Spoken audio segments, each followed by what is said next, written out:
No, Ollie, it's better. It's because Jesus wouldn't be riding a donkey. Is that what he said? Yeah.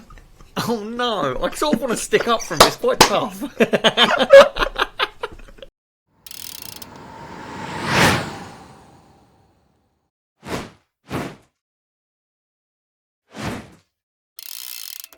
And actually, here we go again, because I said it was episode 38 last week, and it wasn't episode 38 last week. I know.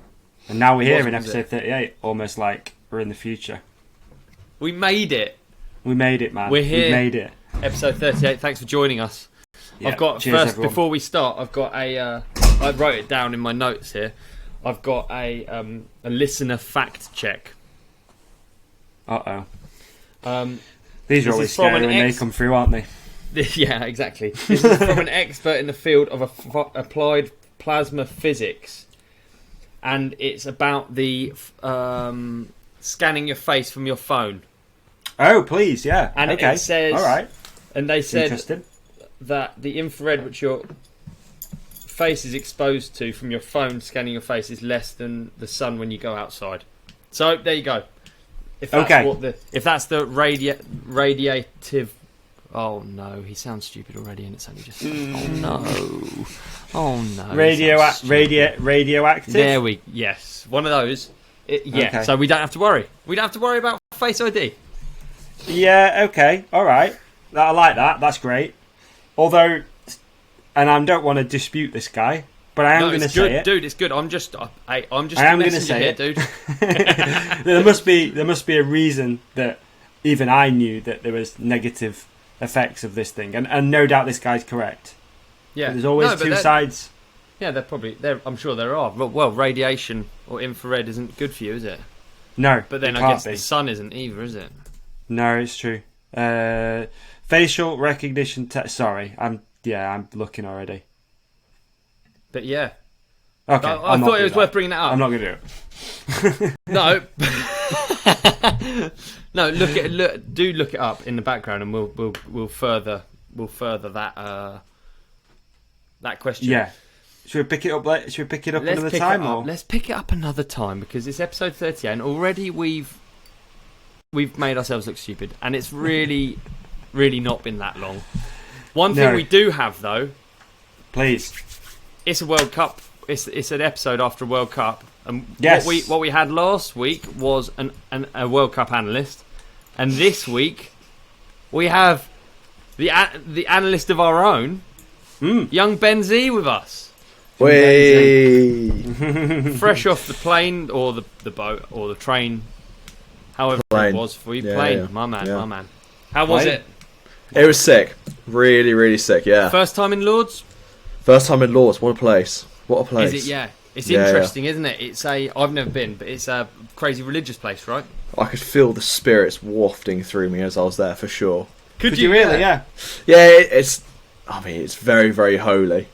So many tat shops though. Jesus. Tattoos. How do you mean tap? Just like crap. Just like. Oh, I thought you could- meant tattoos. You could No, have got a no. Lourdes 22 tattoo No, on not your arse quite. or something. That'd be quite something. No, not quite.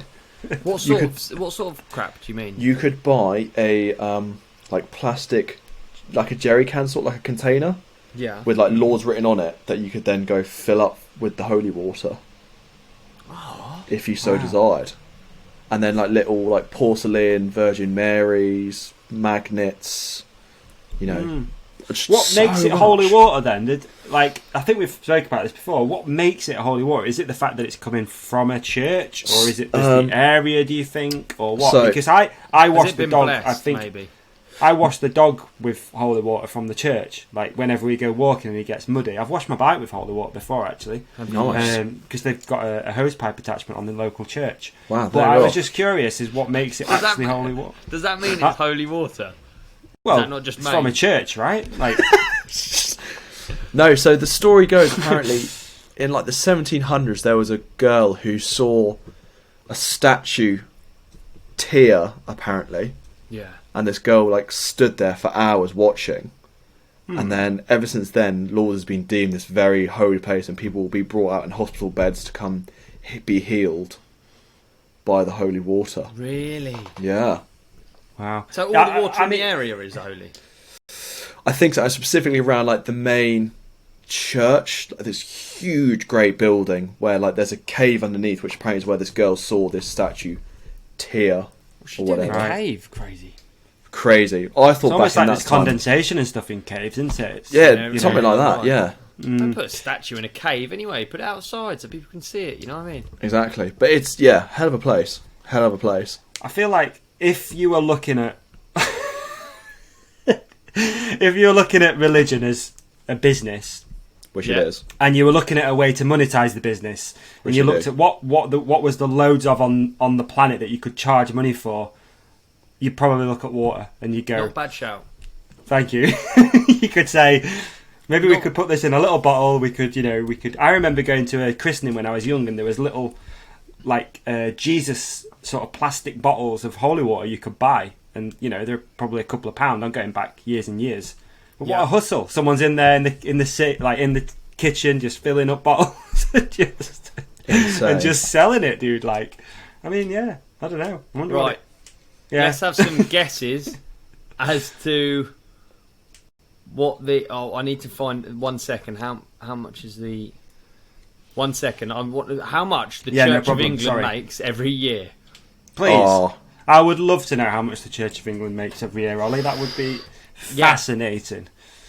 Please. Yeah, this is good. Yeah. And no hate on anyone who's religious. I just want to say as well. Of course not. No, you can talk absolutely about this not. Stuff. I think it's an amazing thing that offers a lot of people a community when you're nearing the end of your life. I think it's a wonderful thing to believe in. I think it's absolutely almost quite fascinating in a way. But talking about how much do they make a year, mate? I pass. No judgment either. But it makes some money. Yeah. And is it tax free? I believe. Yeah. Yeah. Maybe we should become a religion. It's not a bad shout. I tell you, what really makes me laugh with the church is my opa is a vicar, and you know how normally you give donations in like pennies. Yeah. They now have a contactless machine. Of course they do. So you can just just whack the old card on, just a couple of donations. It's what Jesus would have wanted. To be fair, he likes technology. But I always he'd be carrying around an Izettel for sure. Exactly. I reckon my opa walks down the aisle and just sort of brushes past people's trouser legs, just taking money. Bing, exactly. Bing. The cheek of the man. Unbelievable. Have you ever seen? Sorry to interrupt you again, but have you ever seen that pastor who in America, and he's bought like a jumbo jet off a rock star.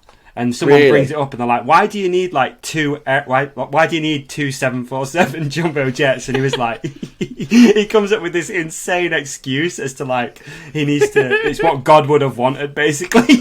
Oh my god! There you go, and there you go. Yeah. Right. How much does it make, Ollie? It says, well, this is. It doesn't. I can't even get to what it makes in total. But just what it makes off its property alone, it makes $1 billion a year. Tax-free, motherfuckers! But that is the largest source of income. But there is actually more. That doesn't include any donations. That's through you mean cash donations? Yeah, like the pennies. I wonder where that goes. Okay, where does it go? Where does it go? What do you do? Do you just send it to the sky? Here's another one. How much do you reckon a pastor makes in America? Man, at least $500,000. They're killing it. They're really killing it. Apparently, the average is $101,000. Is it really? Dude, Benny, just Google the pastor jumbo jet, like the pastor private plane or something. It's so funny what he says, like how he justifies the fact that he deserves a private plane. The US preacher asked followers to help buy 4th private jet. What a hustle! Like, I guess he's just spreading the word, and it just makes spreading the word easy. No, Ollie, it's better. It's because Jesus wouldn't be riding a donkey. Is that what he said? Oh no, I sort of want to stick up for him. It's quite tough. Because Jesus wouldn't be riding. Hey, look, I'm not a religious guy, but I thought Jesus would ride a donkey, and I thought that's what we like about Jesus. Oh, here we are. Man. I know, just think Jesus was a private jet motherfucker. Put it that way. So here's a quote. This bloke is 68. He said, I've owned 3 different jets in my life, and I've used them and just burning them up for the Lord Jesus Christ. Now, some people believe... I think he bought the last one off like Mick Jagger or something. It was like some rock star, and he paid in cash for it. Now, some people believe that preachers shouldn't have jets. I really believe that preachers ought to go on every available voice, every available outlet to get this gospel preached to the world. I mean, it's like, and I love how like works better for me than because Jesus wouldn't ride a donkey.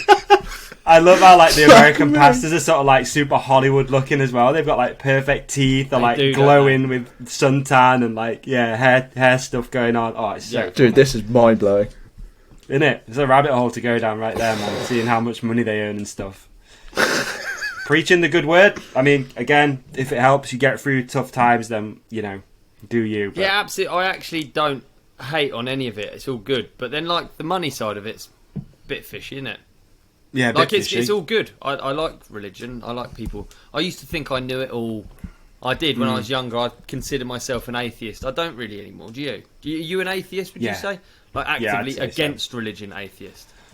Atheist that includes spirituality as well. Atheist. Yeah, that's true. You see, that's the thing. So no, I'd say I'm quite spiritual. I'm quite like exactly. So you're not atheist then. Yeah, I'm not atheist then. No, of course. But I do think that again, when you start looking at the money that's been earned and stuff like that, there's a few questions to be asked. And I think that religion is a lovely thing for people to find comfort in when you're getting towards the end of your life. Communities, you can't argue with churches doing coffee mornings for old people and stuff like that.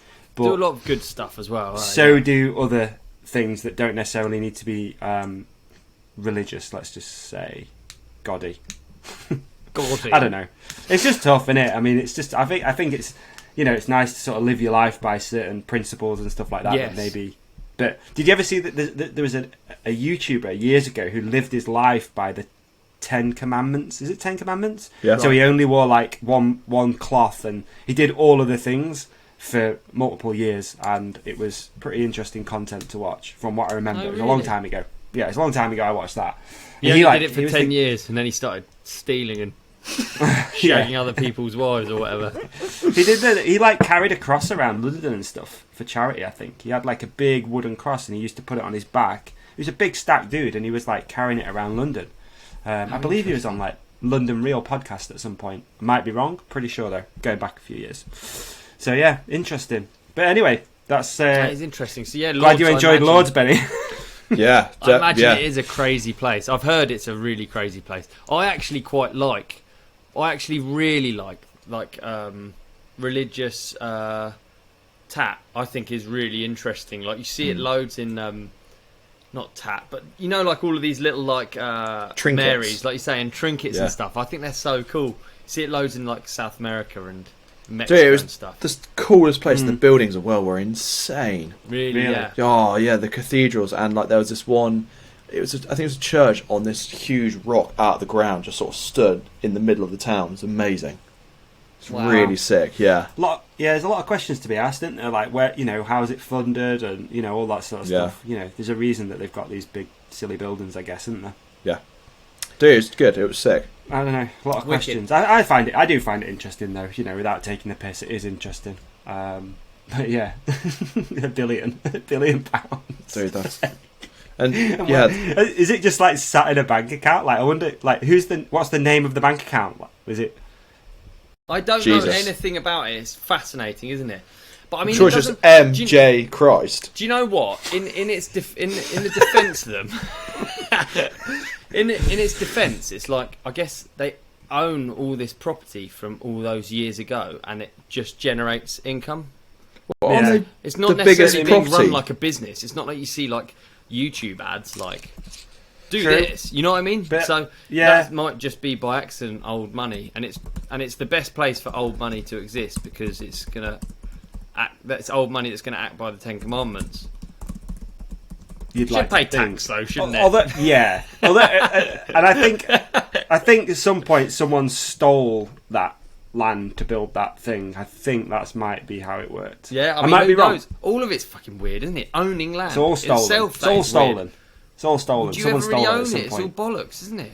Yeah, it's all bollocks. We all own it, right? We all own land, and I guess that's quite a spiritual thing. But we all own it. We all made of it. We all, go back Made into out it. of We all dirt, came from yeah. it. So, no. How interesting. Oh no. Apparently, World Cup was good though, wasn't it? World Cup was good. Yeah. Should we start again? I don't know. Should we Just like steer clear of the religion chat. Lourdes was nice, was it? Yeah, I heard there's queues in the Uplift. How's the food? Nice? Yeah. Very good. There were queues in the Uplift though, weren't there? Oh my god, dude, that was not up. Yeah. Was that bad for riders? Like, were they not getting enough runs in, or what was the deal with that? Awful. Really? So first day practice was on Thursday. Yeah. No, practice on Friday. B practice had to be extended by an hour and a half, so everyone could get 2 runs. Wow. And that meant A practice was then extended by an hour till 6, and then I think everyone only got 2, maybe 3, because the queue took an hour and a half, 2 hours each time. Because the funicular they've got, which is really cool, it was like 9 minutes up and down, but of course you can only have half the people in it because you've got bikes as well. Right. That thing is so slow. It's old, isn't it? Yeah, it's it looks cool. Really cool, yeah. Yeah, it's really clever, but it was just not good at all. Because then everyone got cold at the bottom, and you couldn't really then get in a flow. Was there any Uplift road that you could just? No, I don't think so. I think that was the problem. There was no other way to get up there. Yeah. What and how many runs? And I don't know how many runs would Bren, for example, put in normally on a practice day. It's obviously more than 2. 6 or 7. Yeah. Maybe? Yeah. So only getting 2, you're basically qualifying blind, if not less. Same for everyone. That's racing, Don't do a load of runs, really. No. Yeah. Bren, I think Bren was lucky in the fact he was in time training, so got a couple more. But there are some people who got 2 the whole day. Yeah, wow. that's tough, I saw isn't that it? Kafra only got 2, and Yeah, a few it's others crazy. Maybe. Yeah, God, I wouldn't like to go down that after 2 runs, but No, and it's annoying because the track was so good. Like it did have everyone a bit of was everything. so that hyped track. on it. It did. Yeah, It did have a bit of everything. so hyped on the track. From a spectator point of view, sat and watched the race on Red Bull TV yesterday. It did have a bit of everything. I did like the track. The coverage was pretty good. I'd say we saw a lot of it. Big fan of that whoop section. I really That was liked cool. that. The Holly whoops. That was cool. The Holly Did whoops. you? I liked that dude. Yeah, I did. And and it just got me thinking a little bit. I'm a moto background guy. We don't need to go down that route. But I watched Supercross before the race, and I was like, how cool is it if there was more sections like that, which is like you come out of a corner and there's options. Because there's not a lot of it's just everyone's doing a similar thing. The odd line choice here and there, but it would be cool if you come out and it's like, oh, fucking Loic's tripled that out of the corner. I'd like that personally. I'd be like, that's fucking cool. Or you're going double table. Right. It's so hard to build that though. I don't know if you've ever tried. Oh mate, yeah. It is no, impossible to build that. Like I'd love to build, because all that happens is one person does it. It looks quicker, and then everyone does it, and then that becomes the main line, and then the triple might as well not be a triple, if you see what I mean. It's like really hard to not build. Like, I guess the only way would be literally 2 lines, or like more options like that, where it'd be multiple lined. He's going here. Like you say there, everyone's going to figure it out, and there's just going to be one quicker one. That's the interesting thing about like racing. It's kind of what's cool about it is that there is just one answer to the perfect run that day, or the best run that day. And then have you ever seen what they do? There's like that stats guy, I think, on Pink Bike, or Pink Bike do a really good article on the perfect run. So if you break the track down into sectors, and then you just do the sector of Bruni, the first sector of Bruni, then you've got the second sector of Minard, then you've got Cade's third sector. Just whoever was the quickest in each sector, you put it together, and then it gives you a time, and that's like the time that the perfect day on the run on the day. Yeah, exactly. Almost. Like made up of all of the different riders' perfect sectors. Like That's it is super interesting because you do knock off time, and when you're watching it, it doesn't seem like you could knock off any time, does it? No, not at all. It blows my mind, dude. It was so exciting as a Anaheim one that people are still knocking people off. Like Cade was in the hot seat, and I was thinking, "Fuck me, this is." He's there for a while. Yeah, he's been there a while. I was thinking, it's not looking like people are gonna.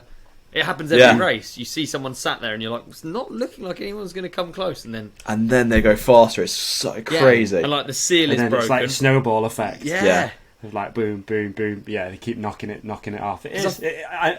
We were talking off air about how it's a weird one, downhill, for me, and I've always had I wouldn't say a love-hate relationship. I'm just being honest. Like, I don't like the timed aspect of it that much. It just doesn't resonate with me. I'm not really the sort of guy who loves going against the clock. I'm more of again, it's kind of how you grow up as well, a little bit. Like, elbows up sort of racing is my thing. Like I prefer person. Easier to follow. It is. Yeah, I like to see a takeout every now and again. Yeah. Like, I like a T-bone. You want to see a bit of beef, and I guess with downhill, you're never going to get that, are you? Because you're never going to get people taking each other out or whatever, holding people up or anything like that. So I do have a love-hate relationship with it, but the top 10 is always really interesting. Cause it's like 0.1 here, 0.2. That does get. Yeah, I do.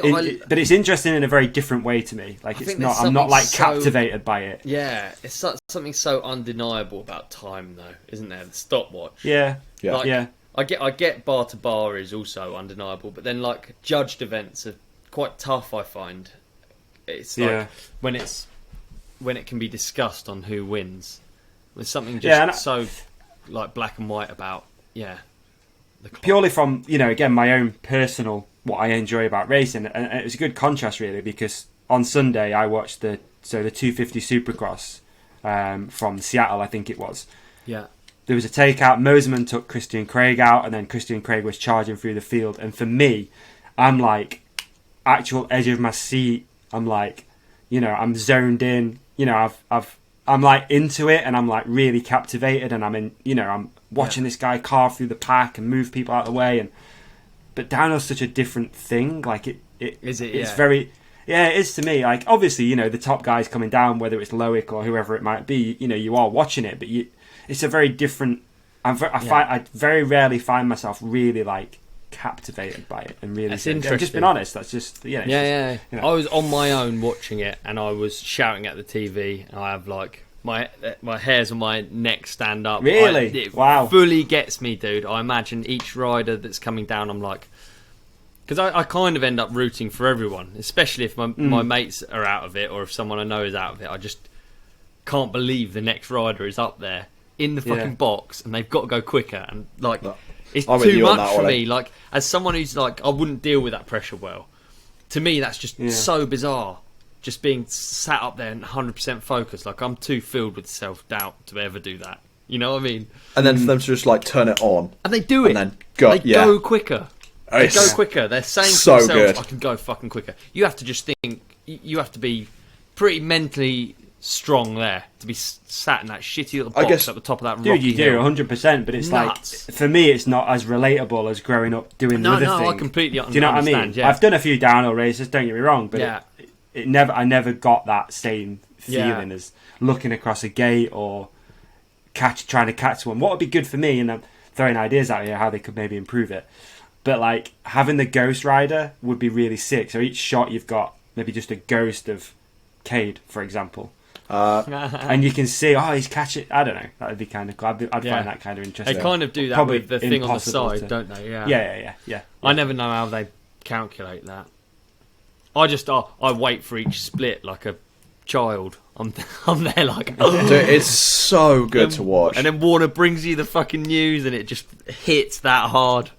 He's green! And you're like, fucking yes! I don't know who he is, but yes! I do actually love... I'm a proper fan of the sport. I love it, yeah. That was a good thing about Lourdes. Good race, wasn't it? Yeah, and the crowd. Yeah. The crowd at Lourdes. Oh, they go hard. Yeah. Well, the French, the French have been allowed out now. They don't have to, they don't have to mask themselves up. They're outdoors. They're just like, let's fucking go. And we're in the home of God. They showed ready up. to party. Yeah, that's cool. No, 40,000 people. Awesome. Which is a lot of people at a downhill event, I believe. That's a decent old crowd, isn't it? It felt it as well. It felt like all up the hill. I mean, you saw it on the TV, but it just felt so busy. Yeah, it's funny because I did watch the video you guys put out, Bren's video, and it was kind of cool to hear it when, rare that you really see a race run like that. Yeah. GoPro race run, and you can hear, Ale, Ale, Ale, and you're like, That must be So super good. fucking cool to be in that moment. Yeah, it's you know. brilliant. The coverage you're bringing, Benny's well good. Yeah. Credit to you, Bernie and Bren, the UK race tubers. The race tubers locking No, it down. the UK free race tubers. They bring an extra something to the sport for sure. Like I think that insight is really cool, and there's a reason why those videos get watched a load, and then some of the other build-ups don't as much. It's really cool. Yeah, I'm really happy everyone enjoys them because I think you just get to see a different side, I guess. Yeah, definitely. And that's what people want as just fan of the sport. You want to see what's going on behind the scenes. Yeah, you know, I know they. You can't say everything, maybe with bike stuff and whatnot, but yeah, you want to feel part of it. You want to root for a guy. Is everyone allowed to have? Because this is something that came up last year. Race footage, or is that a thing that Bren and Bernard are about to go through? Do you think? They're certainly meant to go through. Okay, right, okay. It was, I don't know, it was a real big talking point this year of like, actually, is this going to be allowed at all, or are we just going to be shouted at and said, no, you can't do that anymore? But we sort of just cracked on and then just see where we got, and it all ended up fine. But I think Red Bull apparently are really trying to clamp down, but from what I heard, it's more UCI trying to clamp down than Red Bull. Okay. Red Bull, like, final year. Exactly. But we're allowed access to most things, which is pretty cool. Like, they don't turn our noses up. Like us walking around cameras. I mean, there are so many teams now with videographers. So much content being put out. It seems crazy. It is becoming, definitely, I think every team's going to have a post-race video, aren't they? They've got pre-race stuff going on. Kind of should. I mean, it's kind of what the whole thing's about. I know it's extra work, but it kind of makes kind sense, of though. it, isn't it, though? Yeah, if you've got a race team, like, especially if you've got a race team and... Yeah, like, imagine, Bren didn't have a good weekend in the end, annoyingly. Overall, I would say it was good. I think so, yeah. Qualied well and didn't expect to, and not qualied. Yeah. I'd be happy with his weekend, and then pungied. But then think how much value it has to just tell that story. Otherwise, you don't get to tell it. You don't get. You don't get on the live feed. You don't get a mention. It's just you don't exist. Whereas if you've got your channel, it's brilliant. I think it adds a whole nother. It's almost like what Bren was saying last week, actually. You come down and no matter where you finished, it's kind of like forgotten about pretty quickly. But if you're putting it on YouTube and you're telling a story and you're captivating your audience and people are a little bit more engaged, then it has got value no matter where you finish in a crazy kind of way. And I think that's why we do it. I think he can see the value in it. I think Scott see the value in it. It gives everyone more content to just see from the race. And so I think it works. I think it'll be a good thing to keep elevating the sport. Again, you look at what other sports are doing. They've all got something going on, separate athlete stuff. Especially with Supercross again, using Supercross as a good comparison. Supercross is ramping it up now, isn't it? They're way better now. For sure. Which is why I don't really understand the whole Red Bull UCI's look of not really wanting content being put out, or they want like Red Bull stickers put on everything. Or it furthers it so much, doesn't it? As an event, it's like it's free added content, pushes everyone to the live stream, sort of gets people more involved. Yeah, definitely. So basically, what you're saying is you're like a credit to mountain biking, is what you're sort of saying. I guess. I mean, I'm so new to it, I couldn't really put that on myself, but I guess sort of like you're like trying to drive it, and sport, I mean, as a new viewer, I love it. So why would I not want to see more content? Would you say you're an ambassador of the sport? I could go along those lines. I guess I could go along those lines. I think so. I think so. I think here as a team, we're definitely ambassadors for the sport now. Oh yeah, for sure. Yeah. I think so. Yeah, I think so. Well, thanks, Benny. Straight from the front line, we've heard it straight from the horse's mouth, as it were. Hot off the press. My pleasure. Hot off the press.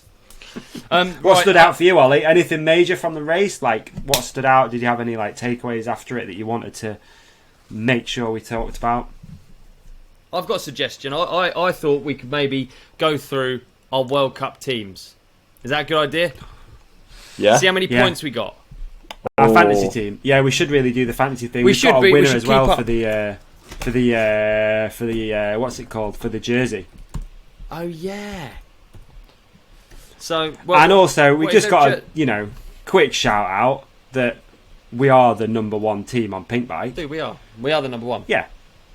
I mean, we didn't try that hard, but it turned out to be. So that's cool. So I'm gonna absolutely, yeah. We're in the lead.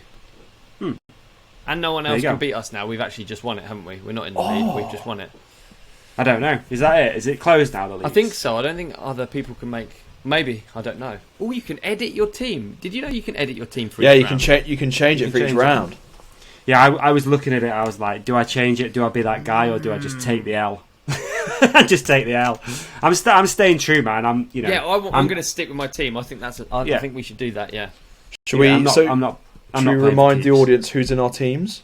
Yeah, let's do it. Yes, please. Should we? How should we do this then? Should we read out our points and then? Yeah, go for it. Okay. So my team, which is the Focus team. Focus. My team is Focus and X-Fusion. X-Fusion suspension, DMR bikes components. It's also Goodyear tyres and stands, no tubes, wheels with the TRP components on there as well with Troy Lee Designs. Kit comes in at 336 points after Lourdes in France. Ooh, well done. And that puts you where in the league table? Do you know? Does it say that? I'm not sure, dude. I don't think it does. 336 points. That's all I know. I'm really only Okay. bothered about you. Oh no, it does. We do. Ollie, what's your one called? What did you say? You got 331. 336. 336. Okay, hold on. Thanks, Benny. Oh yeah, I see how you've done it, Benny. Yep. Yeah. I see that. So I came in at a solid after round one. I had a few noughts at the end of it. I had 3 noughts. So Chaos, Oliver Zvar, and Noga Korem, who, to be fair, I actually knew Noga wasn't racing, but I kept her in there anyway, just sticking Just with in the team, case, you know? innit? Just in case. Although I knew 100% she wasn't going because she messaged me to say she wasn't going. And I thought, I'm just going to leave it in there anyway. I'm not playing for keeps. Yeah. So I came out of round one with a whopping 280 points. I'm really pleased I beat 280. Yoshi, David. You're my main competitor. So Odub, you're in 480th place. Not bad. Not bad. Davey, Not bad. so Yeah. Davey, yours was 280. Yeah, 280, bro. Yeah, 280. Hold on, Benny, where you 602nd. 602nd. Holy shit, there's a lot of people in our league. How many people we got in there? 753. Dude, you got a lot of fucking people. at? Wow, so this is the a hell? real contest. This is really good. It's just like Benny, people what- really Benny, went for where it. have you come? So I got 376 points. Oh, you were there though. Benny's You in were the cheating. lead. I had Finn Isles, Luca, Bren, Jim Monroe, Millie Johnson, and Catherine Sharp in my Oh, team. well done, Benny. Good. Did man. they all score? Or Bren didn't score? Finn 200 points, Luca 135, Bren 1 point, Millie 40. Wow, That puts God me bless. 376. Well done, Benny. So Benny leads out of us three. Yeah, Leading the and pack. overall leader and the winner of the Brendan Fairclough race jersey, 385. Yes. which is actually a dope prize. Yeah, it is, isn't it? Yeah, and the kit looks sick actually. I only saw it briefly on the video, but yeah, Nice it looks kit. sick. And this dude came in with a whopping 717 points. Fuck. Is Seb 77777. He likes the So- sevens. There we go. He loves his sevens, dude. He's got all the sevens. Well I done, like the Seb. fact that maybe there's a Seb 777, and he just had to banged add it with his another seven. team. He Yeah, he nailed killed it. He absolutely nailed He had it. Amory, Finn, Taylor Vernon, Simon Chapelet, Michaela Potton, and Camille Blanche. Wow, there we go. Wow, He's actually not far off. He's in the top. Seb 7 is he's 28th in the global standings. No Well way. done, Seb. Killing it. Mate, we're dude. breeding talent over here in the Yeah. fantasy downhill league. We're breeding talent. Big up, Seb. So Seb, reach out, dude. If you listen to this, hit up myself and I'll figure out the jersey, and then probably pass it on to Ollie, who might forget, but then we will get it done. We will end up with a Eventually, jersey. You're getting a jersey, all right? Eventually, getting a jersey at some Yeah. point for sure. Yeah. Good prize. Good prize.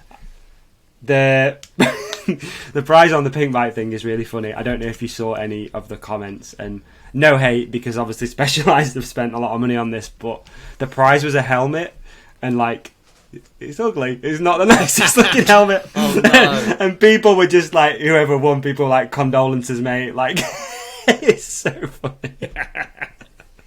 No hate, but it is kind of funny part of the industry that the fantasy thing. The comments are always quite less steam. Yeah, the comments are always quite revealing, aren't they? Like I actually do read them after certain things. You know, when you just look and you're like, it says 200 comments, and there's a lot of negativity in there, and there's some, nastiness in there. But there are always some funny ones as well.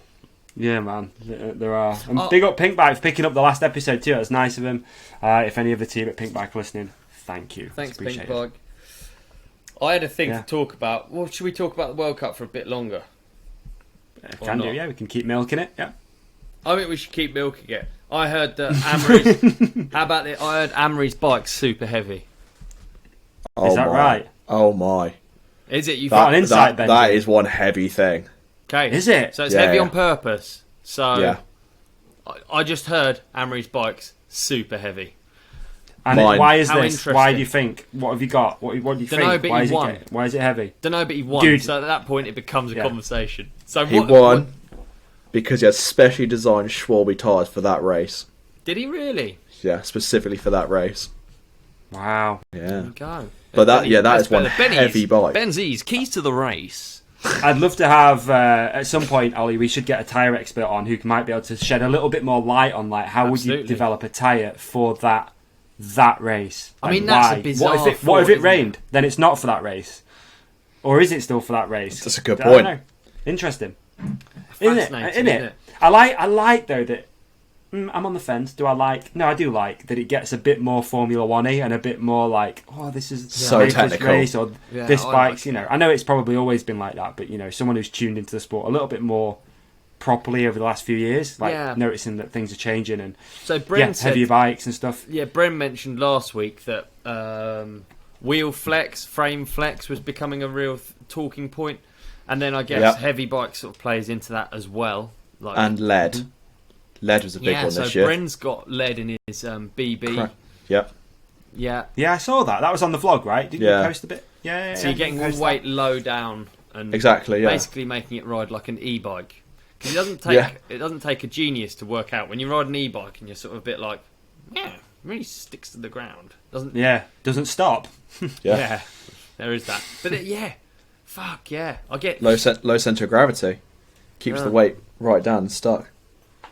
But the techie side of biking, funny how it is actually, and I'm not personally I'm not really tech geek or anything like that. But it is interesting that it comes in these ebbs and flows of everyone's after the lightest thing, but then all of a sudden someone goes back to the drawing board and then adds, let's go a little bit heavier and see what happens. Boom, they win a race. Everyone moves towards that again, and it's like you said, Ollie, like Bren was saying about carbon bikes. Everyone at one point wanted a carbon bike, and now it's moving back to Ali. Do you know though, it does go with what we were talking about, the tracks changing, because I'm not up for a heavy bike when the track's really tight and requires, your first two pedal strokes to do something. Yeah, it wouldn't be good then, but these tracks are flat out. So there's basically no pedalling on this last one, was there? So you can sort of let it go a little bit. Exactly, like a heavy bike's good. And if there's no corners that you really come to a stop, or obviously you try never to come to a stop, but you know what I mean. Like certainly some of the tracks I ride, a heavy bike would be worse. So yeah, I wonder what a heavy bike is in downhill. Like, what do you think a weight of a bike would be in downhill? That'd be 17 kg. 17 kg. That was, I think, near what Amory's was. Really? Wow. Because the Scott, I think, I love having you out there, dude, Benny. Yeah, just hustling, getting inside knowledge, man. I think the Scott one was 15. Right, 15 so and a half. 2 kg on it. Yeah, which must be the Ali frame. So 17 kg. That was Amory's bike was 17 kg. Did you say? I think it was around 17, if not a bit more. 40 pounds. Dude, it was mental. To lift up is insane. Wow. There you go. How interesting. So what would this, just for so people can sort of like maybe figure it out, what would this Focus Jam, like a new Jam weigh, for example? Let's find out. That's really bad. You've put me on the spot there, dude. You chucked me under the I thought bus. you'd know, man. You're the because brand rep. okay. So I actually think it's kind of secondary. I actually kind of don't. I'm not someone who would obsess over weight. Like no. I was just curious, like, what does it feel like, that sort of weight? Because I don't really have anything to compare it to, if that makes sense. Like, Let's get a accurate figure because I know Mo listens to this, so we can't really skip around it. I was about to just be like, nah, yeah, no, boring question, catch you in a bit. But let me try and find it. You boys talk amongst yourself. I'll find an exact weight. Yeah, Dave. Yeah, go on. Sorry, Benny. It was the Commissar bike was insane. Like, and the new, because they got a high pivot on it as well, and the new placement of the new shock. It was fascinating. It's so cool. I love all this techie stuff. Do you? And 'cause obviously you're still like quite new to mountain biking, so I love it. Really? Yeah. We're sort of like cars in F1. Like, how can you make something go that bit faster? How can you get 0.2 of a second faster? Yeah, I suppose. Yeah, it's kind of interesting. Again, it's something that I've never really put much thought into. If I'm honest, like I'm just not that guy. Same with my own bikes. I'm just like, whatever. Just ride it. All right, you know, like it works. Yeah. It's good. Like, it's funny. I don't really ever put too much emphasis on the technical side of stuff. I think what's really interesting is like everyone has different ideas of how they can make their bike go faster. So you have totally. Bren's got a really light bike, or Dean was on an alley, Scott Gambler. Oh, really? Yeah. In the same team? Same team, exactly, trying different things. Wow. Yeah. Yeah, it's cool, and it's good that we keep our eye on it a little bit. I think maybe people learn something. Probably, who knows? It's interesting that. Right, I found the weight, guys. It's taken that long. That's So mine weighs 15.73 kg. Okay. Actually a bit less than that. Mine weighs. Right. Interesting. Okay. Like I say, it just helps figure it out a little bit in my own head. Yeah, more because I can't do weights and measurements. You know, I'm a bit dyslexic with that stuff. I can't measure things. I can't weigh things. I get muddled up. I had a nightmare shipping all this merch out. So thank you for everyone, obviously, who purchased merch. But yes, I've put the wrong weights on the parcels and then took them to the parcel place, and they were like, "Are you an idiot? Like, it doesn't weigh as much as 2 bricks." Do you know what I mean? This thing, it's a fucking t-shirt. Oh no! So shipping was pretty expensive for us. Live and you learn, don't you?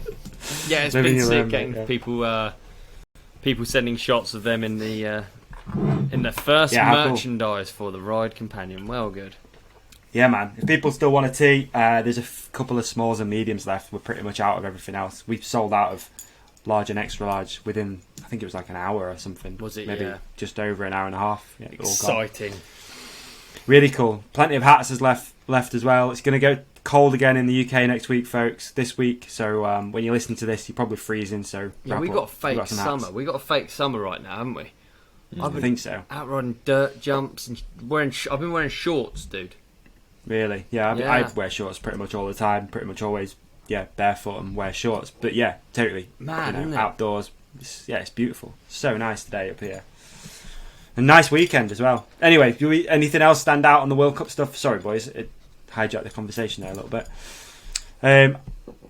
Nothing really, honestly, like for me, stood out massively. It was just cool. Again, it was cool to see Loic and Finn going so fast on what was last year's bike. I mean, I don't know how much of a difference that made to those guys, but they looked pretty comfortable. Let's be honest with you. Finn was hauling. It's cool to see him up there. It looks like he's filled out a little bit. He doesn't look like a kid on a bike anymore. He looks strong, and like I think he's going to be a force to be reckoned with this year. I think if Finn can keep up that momentum. So yeah, the Specialized guys are killing it. I mean, that was some effort. I don't know. Do you think maybe they will introduce a new bike middle of the season? Do you think, or do you think they'll probably just run with it? I don't actually know what it's about. They said it was for supply reasons, but I don't actually know. Issues, I don't know what the deal is with that, but wouldn't surprise me if they did. Tough to change, isn't it, now, when you've had those results? Yeah, you put yourself in a fucking sketchy... If your factory team, doesn't make sense to launch a bike mid-season, because then however your riders do on that race, on that new bike, defines whether it's good or not, which obviously it doesn't. Every weekend's different, but it'd be a gnarly move, wouldn't it? Totally, yeah. And again, you see that in Supercross. Oh, new bike, and everyone's sort of if they're not on the podium, they go, it's the new bike, and then, like you say, as a consumer, you're probably like, yeesh. Well, if Cooper Webb can't get that on the podium, then I ain't buying one. Well, exactly, yeah, because at least in F1, it's like they've got a year It's to just- make it better, and you can't exactly buy one anyway. So No, it's not, you know, true. yeah. Whereas people are riding, like these racers are riding bikes that you or I could buy. So I guess that's what makes it different, isn't it? Yeah, totally. So yeah, who knows? Who knows? I've got a good topic, and I've spoken briefly with Beney about it because I bumped into him a minute ago in the bike shop.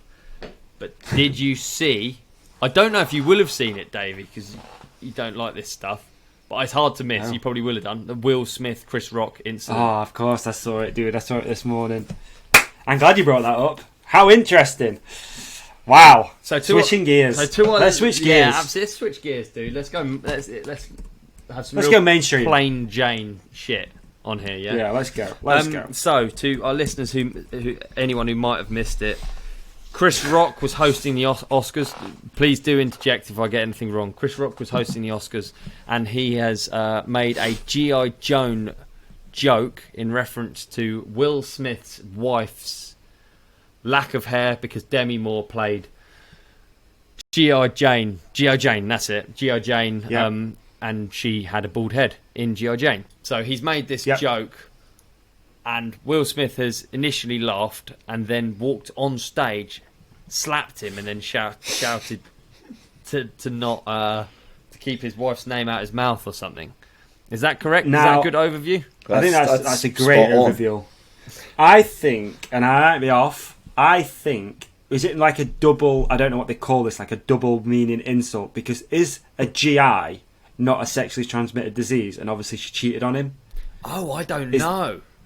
Or is that not? I thought a mate, GI infection was like a thing that was like a sexually transmitted disease. See, look at this. David goes right to the fucking. Yeah, maybe I might be wrong, but I thought I it was. didn't realise, Again, I haven't yeah. looked this up. I just was freestyling I thought it on was what just I because thought. she's got alopecia. It's not a choice that she's bald. Oh, So is it that is, right? it Oh, is wow. a bit of a harsh That's a joke. low blow. That is a low blow, man. But again, I think I screenshot a couple of tweets actually. Did you? because it's interesting to see how people react to this, isn't it? This is a great social experiment. Almost. It is You've got interesting, yeah. two millionaires. One walks up, smacks the other. You know, obviously, one's been in had a complicated marriage. And again, I might be off. Did Chris Rock not have something to do with that cheating thing? Maybe not. Maybe it's nothing to do with that. I don't know anything about sexually transmitted disease or cheating. I didn't realise. Neither. I don't know. I didn't I've not realise had there was any. anything on that, so it might be way I've more never had one. complicated than than I realised. I didn't realise at all. Should we take it in turns? Say what we think of it. Please. Yeah. I'm going to go first. I'm going to be brave and go first. I think yes. Protest. I'm a big fan of Will Smith and Chris Rock. I don't know if you can smack people in the head, generally, especially if you're. Oh man, I just sound like a wet wipe. But I just don't know if you can just smack someone in the head because they say something. Okay. I think he could have shut the whole thing down just with his mouth. He's got a good mouth and a head on his shoulders. I'm not sure about the slapping in the face, punching in the face aspect of it. For me, it sits a bit wrong. I know he's dissed his wife, and like absolutely, you got to stick up for your people when you know if your chick is like under attack, then you should say something. Yeah, but like I don't know about getting up and smacking. What did you think? Yeah, I mean, obviously, I don't, like to condone any type of violence or anything like that. I think Will Smith's. It's very difficult to put yourself in those guys' position, being that famous and that popular and having that many eyes on you. And, you sat there as Will Smith, he's probably thinking, right, he's just offended my wife. What do people expect me to do now? That people know she's cheated on me. People know we've had our ups and downs. We got divorced for a little while. Like, there's so much more pressure. And the fact that it's arguably one of the... I don't know if it is anymore, but it's a pretty big event, the Oscars, isn't it? It's very prestigious. It's the event for film. Yeah. So to have to be dissed and again, dude, we spoke about this a few times. You don't know what's going on in his head. Like, are they having difficulties again? Yeah. Has something happened that night already between them? Like, has someone already said something? You know, you probably might hear something in the crowd, or like you don't know what's going through that guy's head, and to be publicly dissed on such a huge platform is it's very difficult to put yourself in those shoes. And obviously, I don't condone him getting up there and smacking the guy. I mean, but who knows what sort of day he's having? But also, add something extra to this. I think Hollywood and all that sort of stuff, and the Oscars, and this is why I screenshot this tweet. Actually, people don't give a shit as much as they used to about the Oscars anyway, right? Like it's sort of probably on a downward slope of like how prestigious that event is. So I screenshotted this tweet because I think it's kind of perfect, and it was from an account called the Stoic Emperor, who I actually follow, but I only saw it because Elon Musk tweeted back to it, and it said, "Art, glamour, and entertainment are all much diminished in Hollywood. The decaying cult of celebrity is what remains. The public don't care what wins Best Picture. They don't want to see it and won't. It now takes celebrity blood sport to cut through." And I thought that's right interesting, because it's almost like with everything in media right now, it's about the click, it's about the controversy, it's about the meme. That's what it is. So yes, that looked like it was real. If it was staged, I wouldn't be surprised. I'd be like, yeah, that's what I was going to say. The Oscars have said, "Hey, Will, here's an extra $5 million. Walk up there and smack the guy." I don't know. But you can't put it past these people anymore. Like, you can't. And you can't trust what is, for me, you can't trust what's been presented to you. No, I feel as silly as that sounds, they're actors as well, right? Yeah. Like, they are actors by role of job. So a YouTube video on Will Smith's channel will follow. If you know what I mean. Regardless exactly.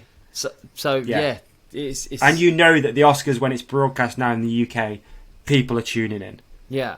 So that's what I struggle with. It's like, right, why was, did it happen because it was a genuine thing? Was Will Smith sat by the stage on purpose? Yeah. He didn't have to walk far to hit him, did he? Like, why wasn't he sat fucking miles away? You're right. How did he get on the stage? That seems like... He's literally sat at the front of it, though. He's basically sat at the front of it. I mean, it's I was bizarre, thinking, surely there'd be security. You can't just walk on the stage. Is it a live event? Yeah. It is a live event, so that live on TV. I'm guessing. Smack would have been live on TV in America or whatever, will it? Yeah. Whole thing's very interesting. And by the way, I'm not like, oh man, I don't know what I think about it really, because I think you shouldn't make jokes about someone's wife's alopecia, but then again, he is a comedian, so he's only making a joke. Yeah, I mean, whenever Ricky Gervais has done this thing, he goes hard on people, right? And like, exactly. It's a joke. Yeah. It is a joke. But again, you don't know what their relationship is yet, and different when it's maybe they've got a bit of beef from before. Chris Rock, Will Smith. You don't know, do you? Like what's gone on in the past, like as well. It's very difficult to try and break this down, isn't it? Yeah. Like how did it come to that? I mean, dude, if it's not staged, that's a massive decision for Will Smith to go, right, I'm going to walk on the stage at the Oscars and punch a guy. Yeah. And Chris Rock took it like a champ. He did. He's got a chin like fucking Brock Lesnar. Like, he just took it. He just stood there. The man was assaulted on the stage in front of a live audience.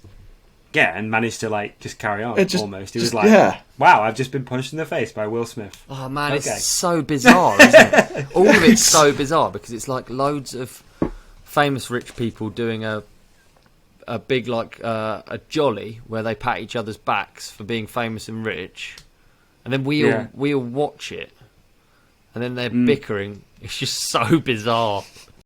Yeah, and this is okay. So I saved another tweet as well, which I just screenshot because I thought this summed it up quite well as well.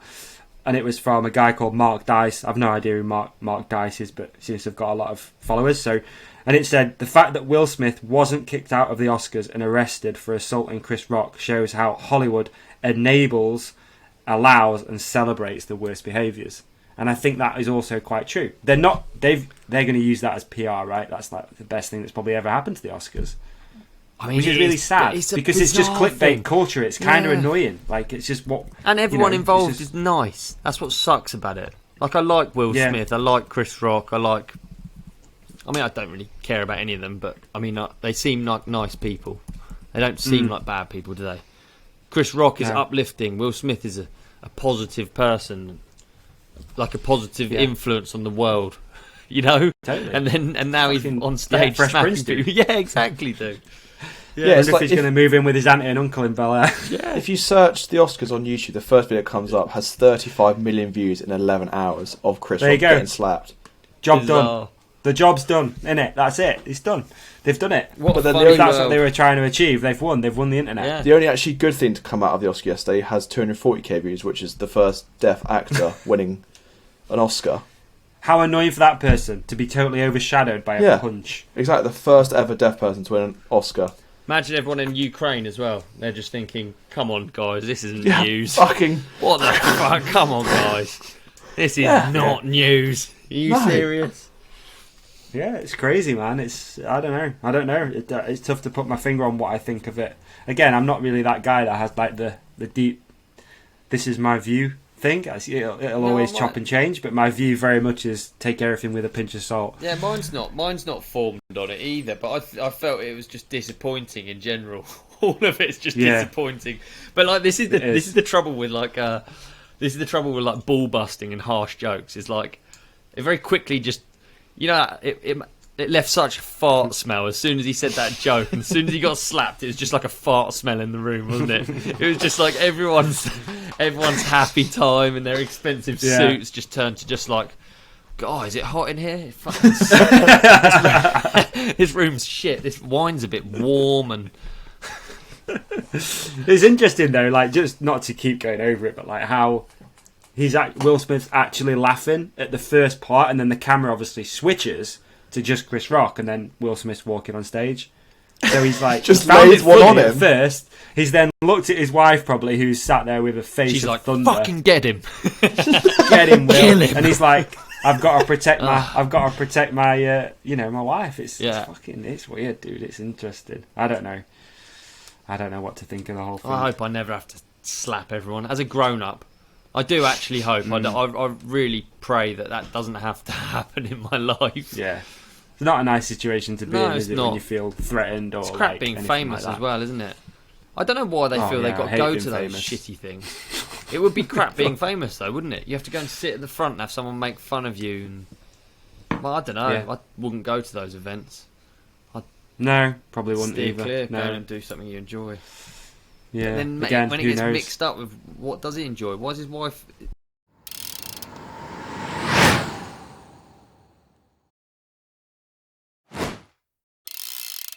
Gays! Crack a cold one, dude. You just crack one. I'll have one as well. Yeah, let's crack one, man. Listen up, Ollie. The sun is starting to shine again, and it's time to get our days back. We have made our way through the cold and dreary months of a UK winter, and now it's time to start making the most of the longer days, the sun, and the dry trail conditions. Dude, I can't wait. I love it when it's sunny out, and I can go on 2, sometimes even 3 rides in a day. That's right, I'm a 3 rider. Sometimes I'm a triple dipper. What can I say? But what don't you want, dude? You're going to be out there having fun, making the most of your days, but what don't you want? Well, when you're triple dipping, you can't be wasting any of your day. So I'm not gonna be lying in bed hungover, feeling sorry for myself, Davey. That's what I'm not gonna be doing, dude. And me either, dude. We're trying to be better people these days, right? Yeah, absolutely, making the most of each moment. That's right. So that's why we have partnered with the legends at Days Brewing. Days makes beer for doing. There's nothing better than having a cold one at the end of a long day when you're out doing fun stuff, or even when you're recording a podcast, man. There's nothing better than cracking a cold Days. Cheers, mate. Cheers but to that. Sometimes you don't want to feel the effects of alcohol, or maybe you don't want to drive home after enjoying one too many beers with your friends. No, absolutely. The cool thing about Days is that it's 100% alcohol free. That's right. 0.0000000% alcohol free. Wow. That's incredible. It is. Tell me more. Well, Tell me basically, it's naturally double fermented to create a balanced flavour with an incredible aroma. Sniff it now. Smells Smells incredible, man, doesn't it? To be fair. That's because it's only made of natural ingredients. It's plant-based, so it's ideal for the vegan members, and it's brewed in Scotland using locally sourced water and ingredients. Days also gives 2% of its sales to organisations that empower fresh thinking towards mental health, mirroring the duty that alcohol companies pay the government as tax. There's also the fact that Days are a B Corp, which means they're like sustainable and stuff. That's incredible to hear, man. What a company. Absolutely, yeah. And that's why we partner with them. We only partner with the best people, man. We only come at these our listeners with the right stuff. Dude, honestly, it's like having a beer but without the downsides. Really is. So let's do a little deal for our podcast family members, shall we, my man? Let's line them up, link them up, hook it up. Here's what we're going to do for the podcast family, Ollie. Head to daysbrewing.com. Is that daysbrewing.com? Select a few... daysbrewing.com. Thank you. Select a few beers. Personally, I recommend the taster pack or the mixed pack. Yeah. Either or. Both are good. Get a couple of each. Enter the code TRC Days. TRC Days? TRC Days. Okay. And that is going to knock off a whopping 15%. Are you serious? 15% off beer? Sounds alright. Holy. Sounds Let's get out there and make the most of our days, folks. Let's get out there. Cheers, Days. Cheers. I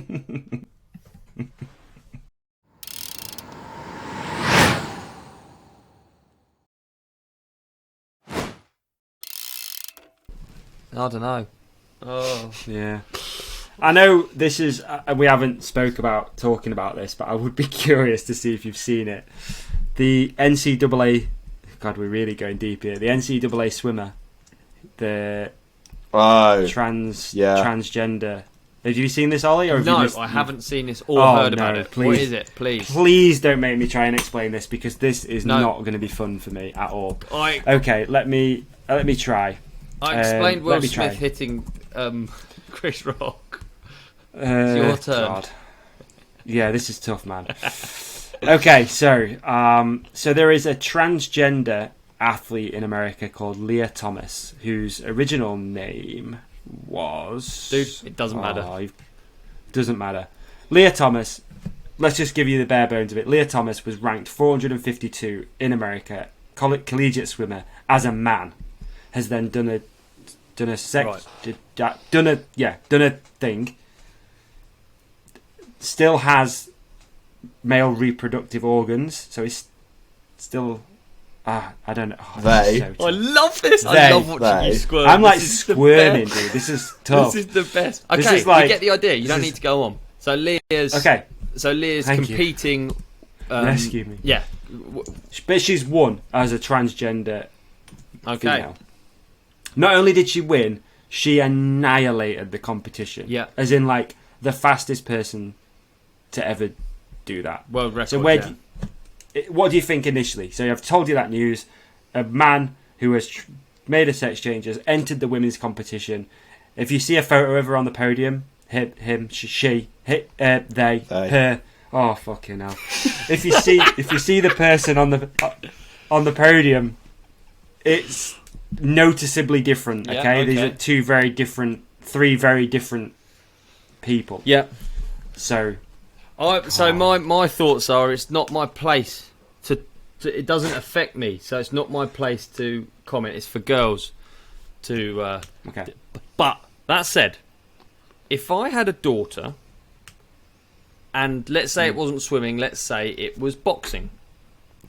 So if I had a daughter and my daughter was up against Leah in a boxing match, I think I know how I would feel. But that's not to say that I know the answer, but I think I know how I would feel if it was boxing and Leah was against my daughter. But in terms of this, I don't, it's kind of for the chicks to, unfortunately, I feel like it's just literally not. You can't have a view on it because you're already... I kind of feel like that way. I feel like nowadays you have to be really careful with your views. You have to just be pretty like... Yeah. And so... Vanilla.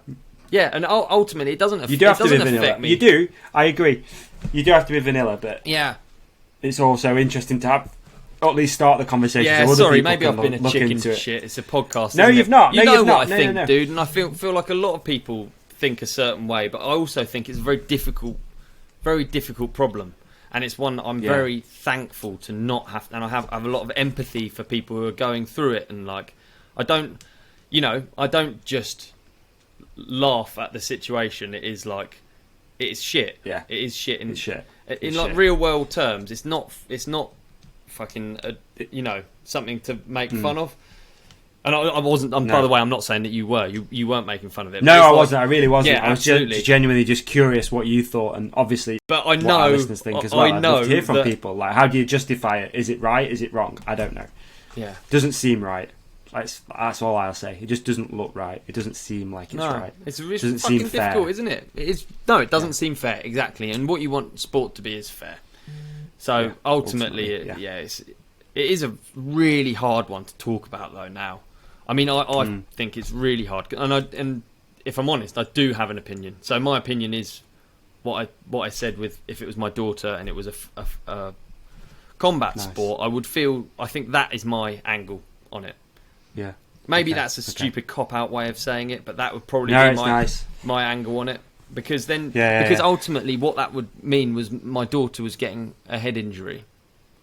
And I would think this could be avoided had we had some... But it's not Leah's fault, because Leah will be following the governing bodies. So this is what we're really talking about. We're not talking... It's no attack on her. That's what I think it has to be. No, if that is an opportunity, let's say, like, or a way of doing things, or she still fits within the guidelines, then that's just like you say. She's not cheating per se. No, but exactly. It's just. You know what? I think we did really well talking about that. Wait for the comments to come in. Wow. Not cut out for it, dude. Ultimately, this podcast is turned into something more than what we initially planned, wasn't it? Yeah, totally. We're just a bit lonely at home during the lockdown. Now look. Just stammering and worrying. Idiots. I think now people are here for news. I wish that you could have an opinion, and I wish that all of my opinions came with like the disclaimer: I think I'm an idiot, and I know I don't know anything. You know what I mean? Because then you could just talk openly about your opinions. I think I am an idiot. I really do. If we have someone on that knows about these things that can set you straight, I'd be set straight super fast. I think you would as well.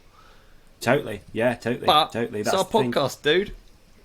Yeah, we can do what we want. We can say what we want and do what we want to an extent. Yeah, exactly. I think you did good at describing Leah Thomas's. I think anything that's sort of, I feel like that's kind of what we seem to do these days. Anything that's big and in the news, like, let's at least just mention it and see if we've got any initial passing thoughts. I'd honestly missed it. So she's got a load of world records now, and yeah, all of them. Yeah, clean sweep. All of them. It's funny, isn't it? Also, wanted to say, yeah. So go on. Sorry, no, go on. Well, I was going to say about like they have a very difficult job. Like, we think we've got a difficult job trying to not offend people talking. Ultimately, we both know we're idiots. So if we've offended someone, we're sorry. We didn't mean to. But as a governing body, how do you do it? How do you come up with a fair solution? How do you come up with a solution where you're not attacked? It's very, very difficult for whoever it is that manages the swimming, for the UCI of swimming. I don't know who it is. I'm afraid it'll probably be the Olympic governing body or whatever. It is so hard to like summarize things in sentences that become rules that people stick to. Yeah, especially at the moment. Yeah, it's probably harder than ever, especially in this. We call it woke culture, and this, that, and the other. It's fucking impossible, man. It's impossible. Crazy. So, yeah, I think as long as people are just kind to the people that are actually doing it, as long they're following the guidelines, the governing body guidelines, they're not necessarily trying to like expose a loophole, are they? Leah's not there like, fucking, there's some money in this swimming. I don't think. I think she's a competitive swimmer going as fast as she can, and I like to think it's that simple. Yeah, I like to think it's that simple too, but I also like to think that she has looked at the competition and gone, I'm going to smoke everyone. Yeah. Like, you'd know that, right? Do you know, you would. Do you know my technique? I'm not like I'm not even. This isn't even an opinion, but my technique for looking at these things is to think of them in the extreme version. So let's say we have a transgender World Cup winner. That's one thing. So they've won a race. What happens if we have